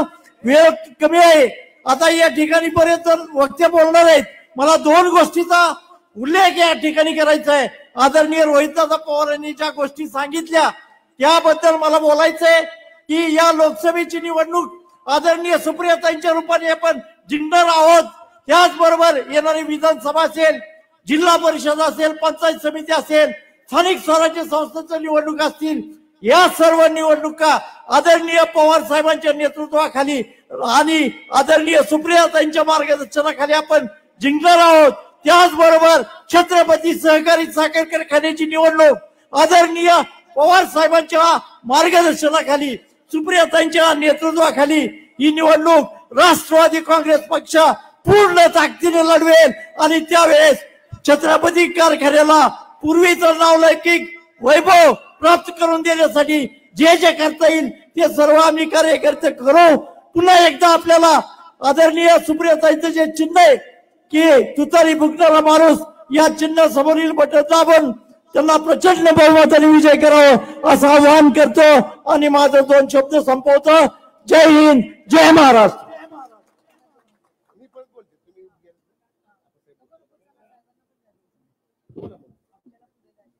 आजच्या प्रचार सभेच्या निमित्तानं मंचावर उपस्थित असलेले देशाचे नेते आदरणीय शरदचंद्रजी पवार आणि सर्व व्यासपीठ, आज आपण सर्वजण सुप्रियाताईंना मतदान का करायचं हे बऱ्याच वक्त्यांनी सांगितलेलं आहे, परंतु मला फक्त इथे एकाच गोष्टीचं माहिती या जनतेला द्यायची आहे की असंच म्हणतात की इंदापूर शहराला पवार साहेबांनी सुप्रियाताईंनी काय दिलं, परंतु आज मी एक गोष्ट सांगतो की या इंदापूर शहराची अंडरग्राऊंड ड्रेनेजची 90 कोटीची योजना गेली 4 वर्ष सरकार दरबारी पडून होती, परंतु जेव्हा पवार साहेबांनी या जिल्ह्याचा आढावा घेतला त्यावेळेस इंदापूर शहराची योजना पेंडिंग का राहिली हे विचारल्यानंतर तिथं त्यावेळेस नगरपालिकेची परिस्थिती TS साठी पैसे आणि 10% नफा फंड भरायला नव्हता, तर पवार साहेबांनी त्या अधिकाऱ्यांना सांगून TS ची फी DPDCतनं देण्यासाठी सांगितली आणि येणारी 10% ही लोकवर्गणी आहे, ही जेव्हा फंड येईल त्यावेळेस नगरपालिका भरेल आणि त्यानंतर ती योजना आमची मार्गी लागली. आज 2 वर्षांनी त्याच्यासाठी 60 कोटी रुपये मंजूर झाले. काही माणसं न बोलता बरंच काही देऊन जातात. अशाच एका व्यक्तिमत्वापैकी शरद पवार साहेब आहेत आणि दोन्ही आज महाराष्ट्रातले दोन्ही बुलंद खासदार इथं या स्टेजवर उपस्थित आहेत. आपल्याला त्यांचे विचार ऐकायचे आहेत. मी फक्त एवढंच या इंदापूरकरांना आव्हान करेल की या शहराचं भवितव्य घडवण्यासाठी आपण आदरणीय सुप्रियाताईंना 7 तारखेला भरभरून मतदान करा. 3 नंबरचा बटन दाबून तुतारी वाजवणारा माणूस या चिन्हावर बटन दाबून त्यांना प्रचंड बहुमत देऊ, एवढं या निमित्तानं आश्वासन देतो आणि थांबतो. जय हिंद, जय महाराष्ट्र.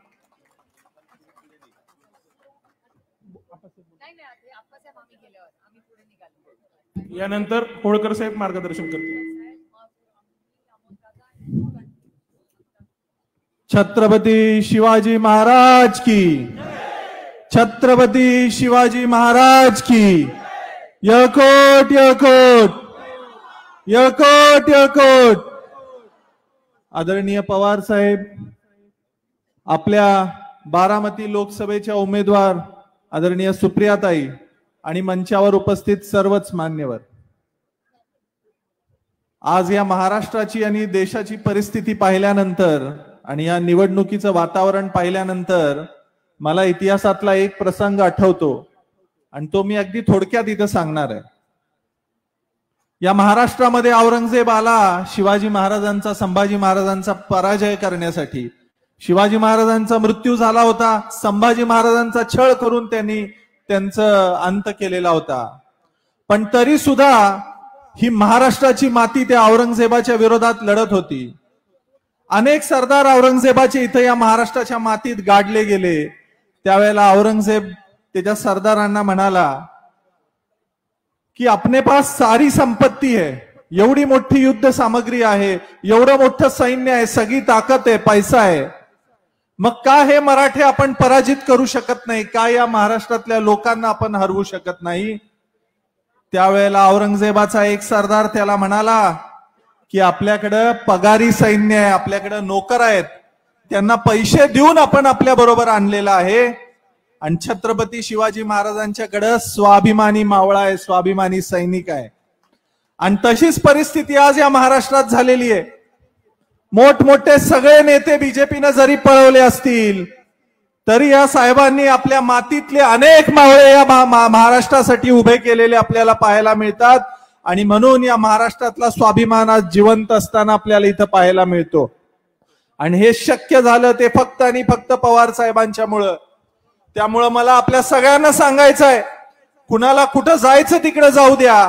अनेक पैलवान आणि अनेक गडी पवार साहेबांनी या मातीत नव्यानं तयार केलेले आहेत. त्यामुळे येत्या लोकसभेच्या आणि विधानसभेच्या निवडणुकीमध्ये विजय आपलाच आहे. मोदीजींनी 2014 मध्ये आपल्याला सांगितलं अच्छे दिन आएंगे. फार वेळ मी इथं घेणार नाहीये. रोजगाराची आमिष दाखवली, शेतकऱ्यांना आमिष दाखवली, पण त्याचं काय झालं ते आपण इथं जाणून आहोत. आज तेच मोदीजी आपल्याला 10 वर्षानं सांगतायत की आम्ही 80 कोटी लोकांना राशन देऊ. ज्या मोदीजींनी त्यावेळेला सांगितलं की शेतकऱ्यांचे प्रश्न मार्गी लावू, तरुणांचे रोजगाराचे प्रश्न मार्गी लावू, त्याच मोदीजींच्यावर आज वेळ आली आहे की फुकट राशन आम्ही देऊ. आता या स्वाभिमानी जनतेने ठरवायचं आहे की आपल्याला रोजगार पाहिजे, आपल्याला स्वाभिमानाने शेती करायची आहे का यांचं फुकटचं राशन घेऊन आपल्याला यांच्या गुलामीमध्ये जगायचं आहे. आणि ती वेळ आज आलेली आहे. म्हणून मी आपल्या सर्वांना या मंचाच्या माध्यमातून विनंती करतोय की यांच्या फुकटच्या आश्वासनांना, भूलथापांना आपण बळी पडू नका. आज या देशामध्ये ज्या वेळेला यांच्याकडे विकासाचे मुद्दे राहिले नाहीत, केलेले कामं सांगायचे मुद्दे राहिले नाहीत, त्यावेळेला हे धर्मामध्ये, जातीपातीमध्ये द्वेष निर्माण करू लागलेत.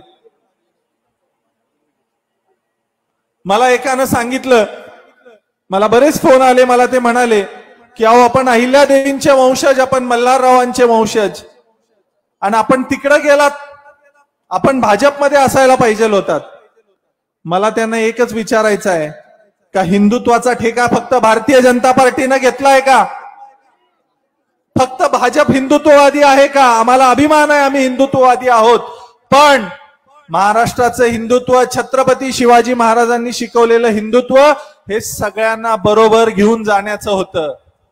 सर्वांना सोबत घेऊन, सगळ्या जातीपाती धर्मांना सोबत घेऊन जाण्याचं हिंदुत्व आपल्याला शिकवलं. त्यामुळे मला त्यांना हेच सांगायचं आहे की तुम्ही हिंदुत्वाचं सोडून द्या, तुम्ही केलेल्या कामांवर बोला. मोदीजी राम मंदिरावर बोलतात, मला त्यांना हेच सांगायचं आहे, मोदीजी राम के नाम पर नहीं, आप काम के नाम पर अगर हिम्मत हो तो वोट मांग के दिखाइए. आपल्या मराठ्यांमध्ये, धनगरांमध्ये, ओबीसीमध्ये भांडणं लावली. गुन्ह्या गोविंदानं महाराष्ट्रामध्ये सगळ्या जातीपाती धर्माची लोक इथं राहतात. आज कोल्हापूरचे छत्रपती शाहू महाराज महाविकास आघाडीच्या बाजूने उभे आहेत. तितक्याच जबाबदारीनं मी सांगतोय की आम्ही सुद्धा महाविकास आघाडीच्या बाजूने उभे आहोत.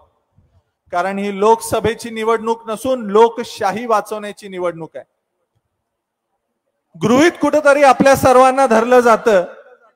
2014 मध्ये धनगर समाजाला सांगितलं की पहिल्या कॅबिनेटमध्ये आम्ही तुम्हाला आरक्षण देऊ. काय झालं त्या आश्वासनाचं? आज 10 वर्ष होऊन गेली.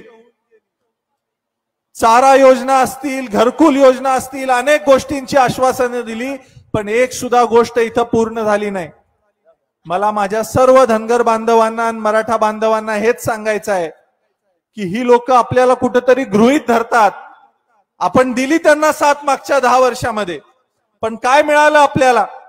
मग असंच जर इथून पुढे सुद्धा आपण करत राहिलो तर ही लोक तुम्हाला गृहीत धरायला सुरू करतील. आणि म्हणून मला तुम्हाला सांगायचं आहे की आपले प्रश्न जर मार्गी लावायचे असतील तर येत्या लोकसभेमध्ये आपल्याला कुठेतरी परिवर्तन घडवायचं आहे. मला चांगलं आठवतंय, ज्या भाजपला मागच्या 2 टर्म मध्ये तुम्ही मेजॉरिटी दिली, त्या भाजपच्या एक सुद्धा खासदाराने संसदेमध्ये ना धनगर समाजाचा प्रश्न मांडला ना मराठा समाजाचा प्रश्न मांडला. पण एकच खासदार तिथं होता की ज्याने अगदी ताकदीनं आपला प्रश्न मांडला. ते खासदार म्हणजे सुप्रियाताई सुळे.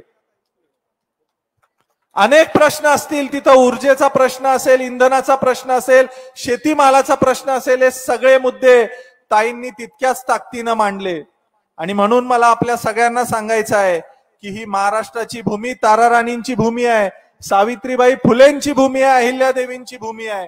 आणि म्हणून जर आपले प्रश्न, आपला स्वाभिमान टिकून ठेवायचा असेल, लोकसभेमध्ये आपले प्रश्न मार्गी लावायचे असतील तर त्यासाठी एक आणि एकच पर्याय आपल्याला दिसतो आणि तो म्हणजे सुप्रियाताई सुळे.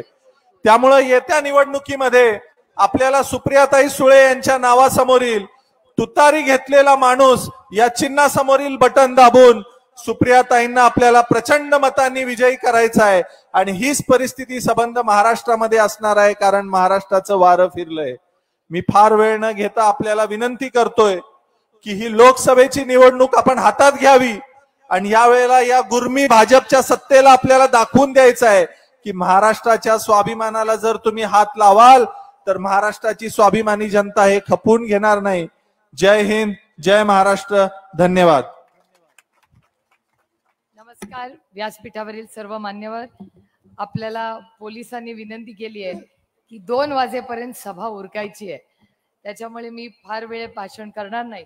पण 3 वेळा मोठ्या संख्येने आपण मला मतदान करून या भागाची लोकप्रतिनिधी व्हायची संधी दिली, याबद्दल तमाम इंदापूरकरांचे मी मनपूर्वक आभार मानते। आणि इथे जेव्हा जेव्हा मी इंदापूरला येते, इथे आवर्जून स्वर्गीय शंकरराव पाटील, स्वर्गीय गणपतराव पाटील आणि त्यानंतर अनेक मोठ्या नेत्यांनी इंदापूर मध्ये चांगलं काम केलं, विकास केला आणि अनेक वर्ष एक टीम म्हणून आम्ही सगळे काम करतच होतो आणि इथूनही पुढे आम्ही राहू। अनेक गोष्टी टीका टिप्पणी होत असतात, त्याच्यावर मी काय बोलवत बसणार नाही, कारण का इंदापूरकरांना माहिती आहे की एक तर विकास कोणी केलाय आणि मी महिन्यातून किती वेळा इंदापूरला येते, त्याच्यामुळे त्या सगळ्या गोष्टींमध्ये मी पडणार नाही। पण एक गोष्ट मी इंदापूरकरांना जबाबदारीने सांगते की पाण्याच्या बद्दल प्रचंड उलटसुलट भाषणे इंदापूर आणि दौंडमध्ये होत आहेत। दौंड, इंदापूर, बारामती किंवा बारामती लोकसभा मतदारसंघात कुणालाही पाण्याची धमकी कोणी दिली तर त्याचा नंबर मला पाठवा, कारण हे पाणी कुणाच्या घरचं पाणी नाहीये। पाणी हा राज्याचा विषय आणि संविधानाच्या चौकटीत राहून राज्य करायचं असेल तर पाण्यावर हक्क सरकारचा नाही, या देशातल्या शेतकऱ्याचा अधिकार हा पाण्यावर पहिला आहे। त्याच्यामुळे सत्तेत असलेले कोणी लोक तुम्हाला जर सांगत असतील पाणी कमी होईल, बंद होईल, विश्वास ठेवू नका। आणि म्हणूनच मी सांगते त्यांना मतदान का नाही करायचं, कारण का 400 पार जर ते झाले तर संविधान बदलायचं पाप त्यांच्या मनात आहे। हे दोन खासदार त्यांचे बोललेले आहेत आणि संविधान बदललं तर मग असली भाषणं ना पाणी बंद करू, हे करू, याच्यातून होतात। त्याच्यामुळे एक तर ते 400 पार होतच नाहीत, ते 100 का 200 पार पण होतील का नाही असा प्रश्न आहे। हे यांचेच सर्वे सांगतात काय परिस्थिती आहे, त्याच्यामुळे मी त्याच्यात काय फार पडत नाही। पण मी एक गोष्ट जबाबदारीने तुम्हाला सांगते की इंदापूरकराला एकही थेंब पाणी आम्ही कमी पडू देणार नाही, हे रेकॉर्ड करून ठेवा। आणि जर कोणी धमकी दिली तर माझा मोबाईल द्या, तुमच्याकडे सगळ्यांकडे आहे। आपलं चिन्ह बदललंय, का बदललंय वगैरे सगळ्यांना माहिती आहे, मी काय आता कथा ती सांगत बसत नाही। पण आपलं चिन्ह हे 3 नंबरला आहे, 3 नंबरला 3 आहेत पॅनल, त्यातल्या पहिल्या पॅनलवर 3 नंबरला आपलं आहे। 3 नंबर म्हणजे सुप्रिया 3, शरद 3, पाटील, गणेश 3, पवार 3, अमोल 3, मारुद्र 3, तुतारी 3, काँग्रेस 3, विजय 3, गुलाल 3। त्याच्यामुळे ते सगळं जमून आलंय व्यवस्थित। 3 नंबरचं बटन दाबायचं आणि माझं नाव आहे फक्त तिकडे, मी काय फार लांब लावत बसले नाही, त्याचं नाव आणि त्याचं नाव, माझी ओळख सुप्रिया सुळे आहे, माझं नंबर 3 सुप्रिया सुळे। त्याच्यानंतर माझा आजचा फोटो जुना नाही लावला, तो म्हणजे ताई तर अशीच दिसत नाही, ताई जशी दिसते तसाच फोटो, त्या शेजारी तुतारी वाजवणारा माणूस आणि त्याच्यानंतरचं ते बटन ते दाबा आणि ह्या देशाच्या संविधानासाठी, इंदापूरच्या विकासासाठी तुतारी वाजवणारा माणसाचं चिन्हचं बटन दाबून पुन्हा एकदा ह्या भागाची लोकप्रतिनिधी आणि आपली सेवा करायची संधी द्या, एवढीच विनम्र विनंती करते। रामकृष्ण हरी। आणि अमोल दादांना विनंती करते की आपण भाषण करा।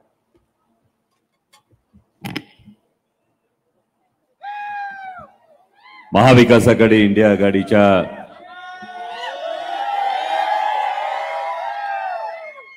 अधिकृत उमेदवार लोकसभेतल्या आमच्या नेत्या आदरणीय खासदार सुप्रियाताई सुळे यांच्या प्रचारार्थ मंचावर उपस्थित असणारे देशाचे नेते आदरणीय शरदचंद्रजी पवार साहेब, माननीय माजी गृहमंत्री अनिल बाबू देशमुख, माजी पशुसंवर्धन मंत्री सुनीलजी केदार, व्यासपीठावरील सगळे मान्यवर, कारण वेळेची मर्यादा असल्यामुळे सगळ्यांचा नामोल्लेख टाळतोय, पण तरी सुद्धा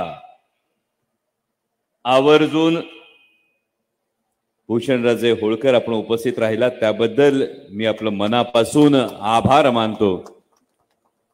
कारण लोककल्याणकारी राज्याची जी संकल्पना आहे, ही संकल्पना ज्या पुण्यश्लोक अहिल्याबाई होळकरांनी या मातीत प्रत्यक्षात आणून दाखवली, त्या घराण्याचं रक्त आपल्या धमन्यांमध्ये सळसळतंय आणि आपण इथे उपस्थित राहणं आणि सक्रियपणे या प्रचारात सहभागी होणं हे खूप आश्वासक, खूप दिलासा देणार.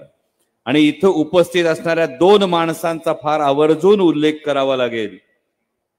आधी सुनीलजी केदार साहेब आणि मान्य अनिल बाबू देशमुख, आपल्या दोघांचा फार महत्वाचा उल्लेख यासाठी करावा लागेल भावांनो, की 27 जूनला एक भाषण झाल्यानंतर भूमिका बदलणारे बडे बडे नेते आपण पाहिले, पण दबाव आला तरी सुद्धा हा महाराष्ट्र स्वाभिमानानं लढतो हे या 2 माणसांनी दाखवून दिलं. हे या 2 माणसांचं कौतुक. आणि म्हणूनच फार जास्त वेळ बोलणार नाही, विशेषतः इंदापुरात येऊन बोलत असताना. साहेब 70,000चा फार महत्वाचा विषय इंदापुरात प्रत्येक वेळी कराळे मास्तर घ्यावा लागतो. म्हणजे गमती बघा काय काय 70,000च्या इंदापुरात.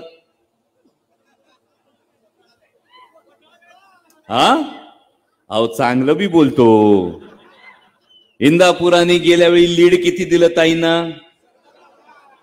आदरणीय पवार साहेबांनी जी ऐतिहासिक शेतकऱ्यांची कर्जमाफी केली ती किती केली? यामध्ये आता महत्वाची भूमिका बघा, नीती आणि नियत या 2 गोष्टी फार महत्वाच्या असतात.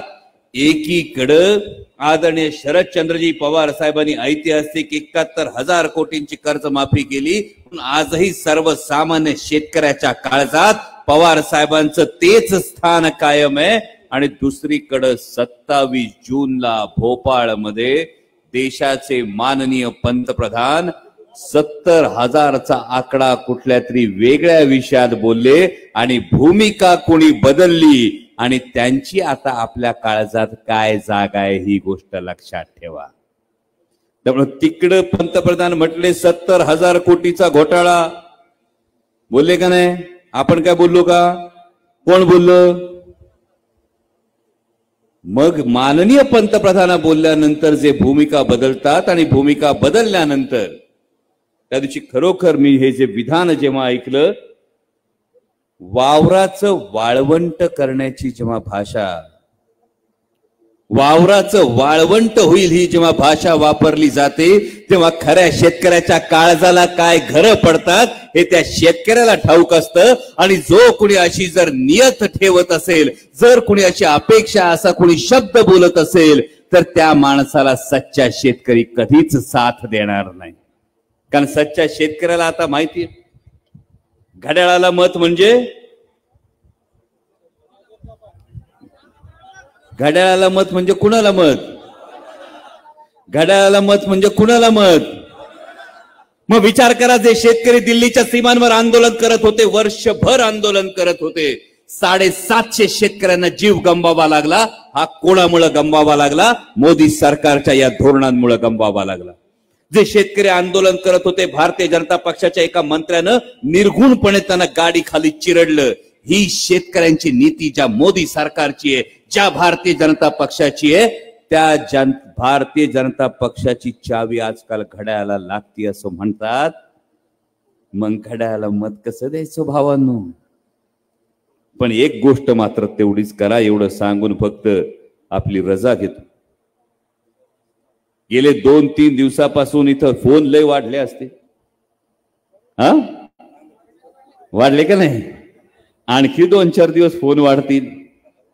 आजचा दिवस, उद्याचा दिवस, लई फोन वाढतील, लई दबाव येईल. या सगळ्या गोष्टी येतील जेव्हा फोन आला ना, तुला सांगितलं ना तेवढं बघून.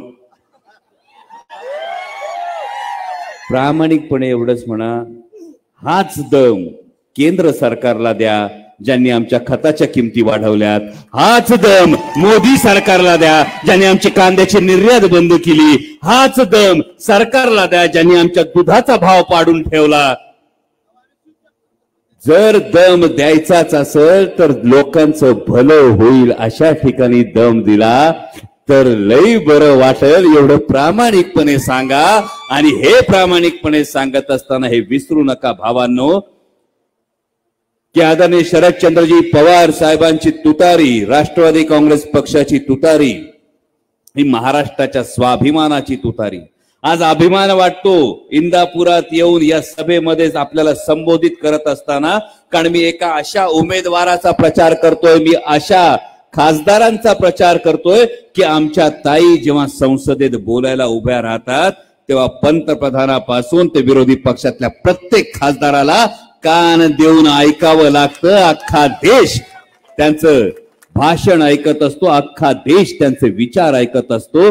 आणि या पद्धतीनं जेव्हा हिरा गवसतो ना, आपल्याला हिरा, माझ्या भावांनो, जेव्हा हिरा गवसतो तेव्हा हिरा जर मुठीत असला तर कधी सोडतोय का ताई? हिरा सापडला तर सोडाल का कधी हातातून? नाही ना. मग ज्या सुप्रियाताईंमुळे देशात आपल्या मतदारसंघाची मान उंचावली जाते, तो सुप्रियाताईंच्या रूपानं हा हिरा तुमच्या हातात आहे, हिरा तुमच्या मुठीत आहे.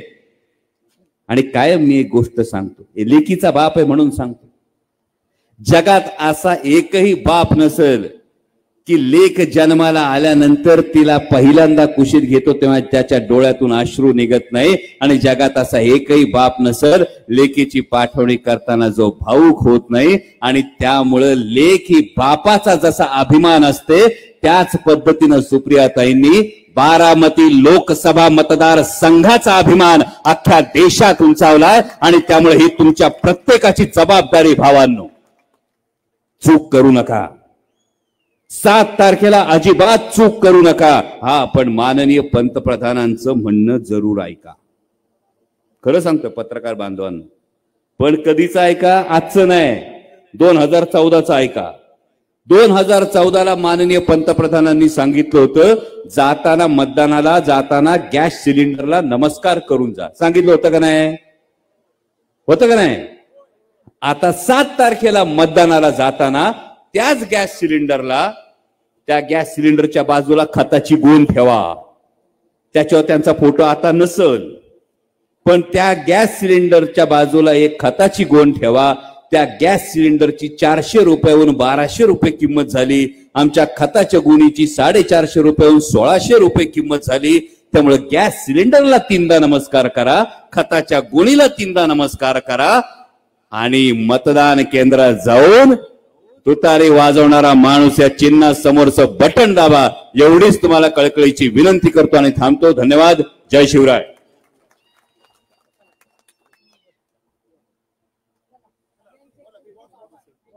यानंतर आप्पासाहेब जगळे आपल्याला मार्गदर्शन करतील.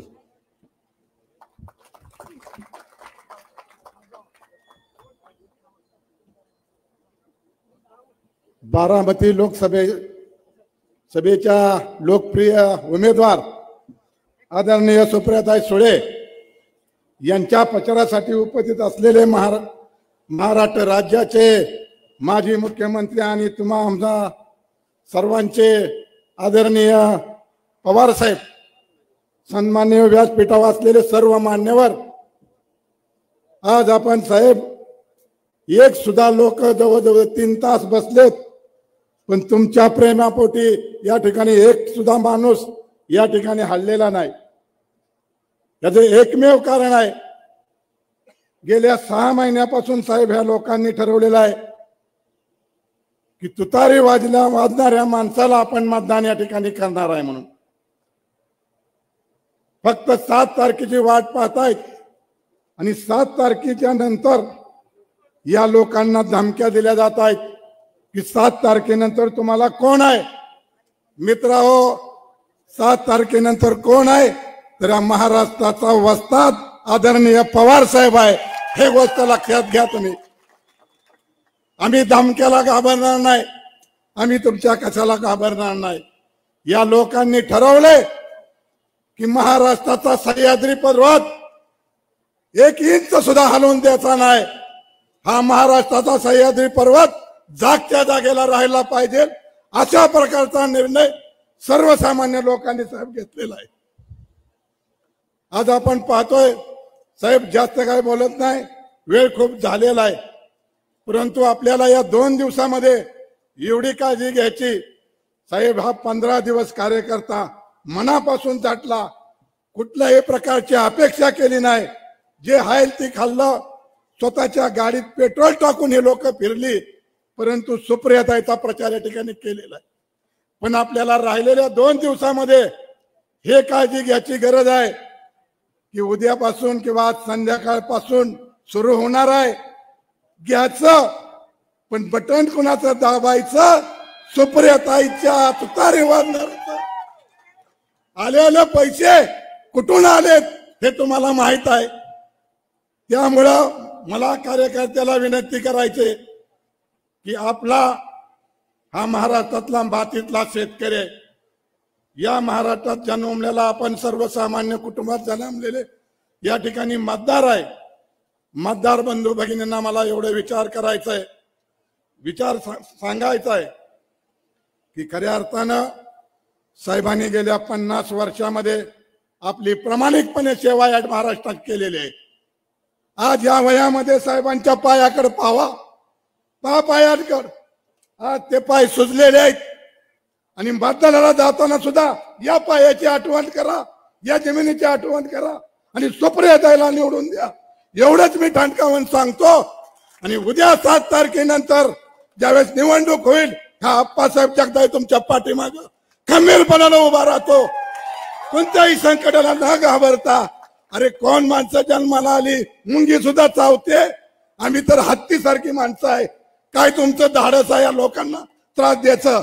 आणि आमच्या माग हा महाराष्ट्राचा सह्याद्री पर्वत आहे, आम्ही कुणाच्या बापाला घाबरत नाही. अशा धमक्या देऊ नका, एवढंच या ठिकाणी ठणकावून सांगतो. आणि माझा सुद्धा घसा बसलाय साहेब. मी या ठिकाणी पुन्हा एकदा आपल्या सर्व कार्यकर्त्यांना विनंती करतो, आपण 15 दिवस व्यवस्थितपणे प्रचार केलाय, राहिलेत आता 2च दिवस. आपण लक्ष देऊन या ठिकाणी राहिलेल्या वेळामध्ये सुप्रियाताईंसाठी, साहेबांसाठी आपण सगळेजण रात्रीचा दिवस करू आणि चांगल्या मतानं या इंदापूर तालुक्यामध्ये सुप्रियाताईला लीड देऊ. साहेब, शेतकऱ्यांची मागणी एवढीच आहे, हे निवडणूक झाल्यानंतर आमच्या पाण्याचा प्रश्न तेवढा सोडवला पाहिजे. दुसरा प्रश्न आहे की आमचे बुडीत बंधारे भीमा नदी वाचतील, नीरा नदी वाचतील, याची दुरुस्ती झाली पाहिजे.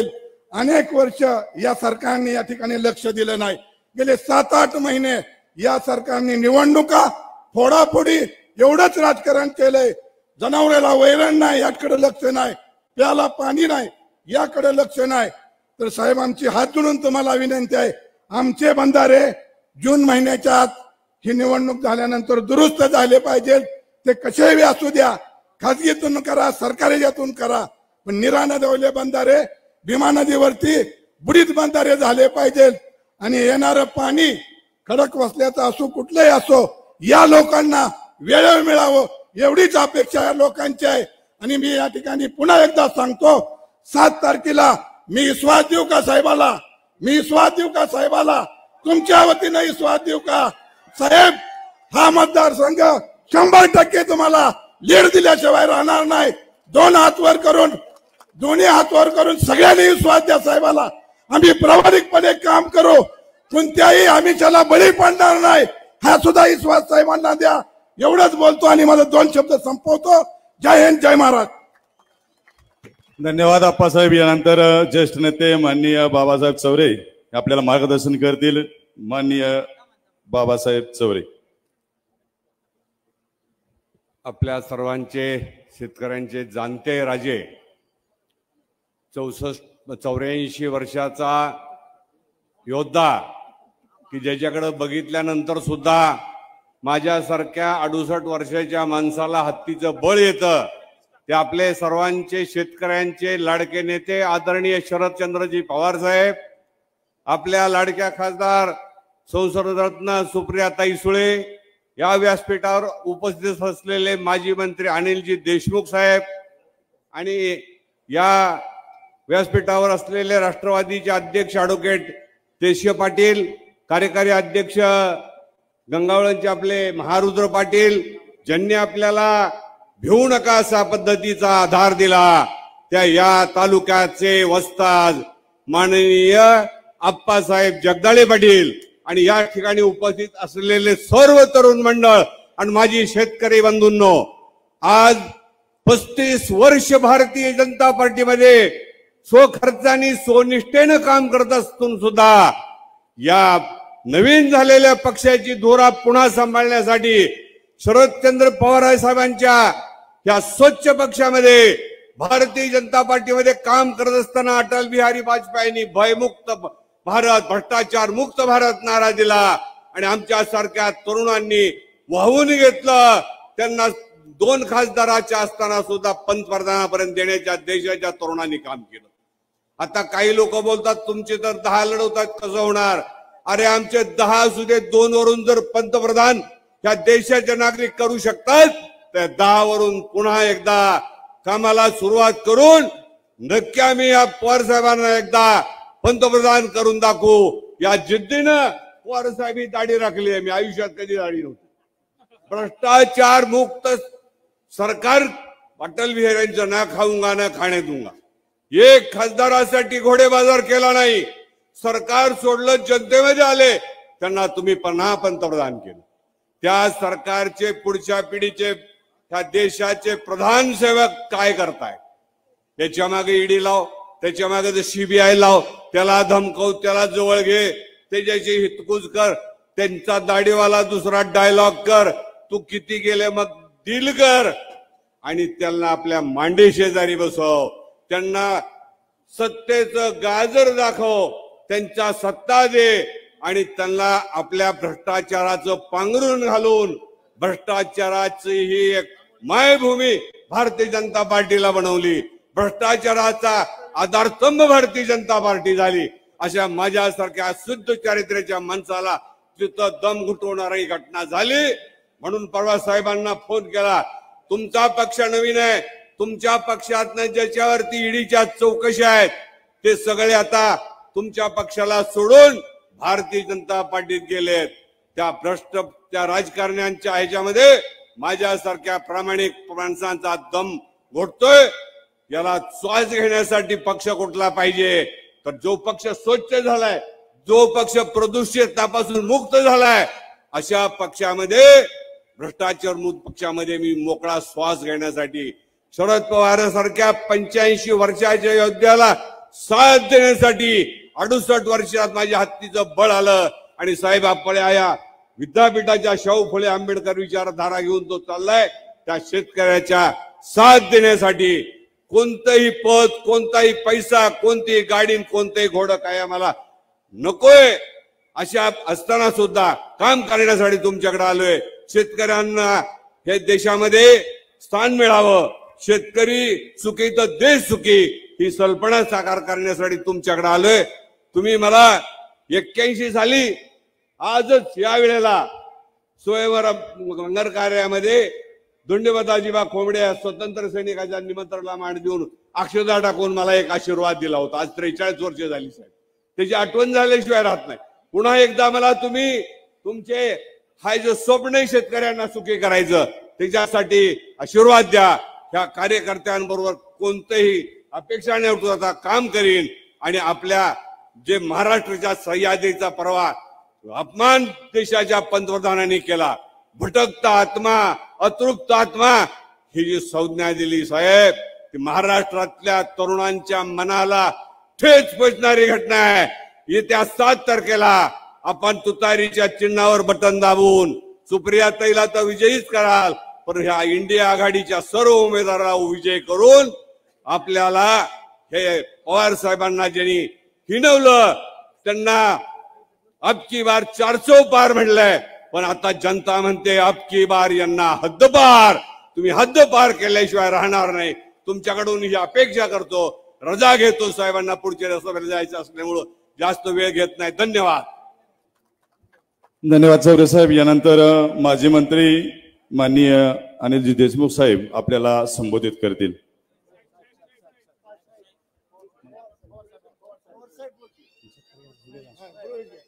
या ठिकाणी एक प्रवेश आहे भारतीय जनता पार्टीतून राष्ट्रवादी काँग्रेस पक्ष शरदचंद्र पवार पक्षामध्ये या ठिकाणी बाबासाहेब चौरे यांचा या ठिकाणी प्रवेश होतोय. भारतीय जनता पार्टीतून राष्ट्रवादी काँग्रेस पक्ष शरदचंद्र पवार पक्षामध्ये माननीय बाबासाहेब चौरे यांचा पक्षप्रवेश होत आहे. त्यांचं राष्ट्रवादी काँग्रेस पक्ष शरदचंद्र पवार पक्षामध्ये सहर्षाचं स्वागत, सहर्षाचं स्वागत.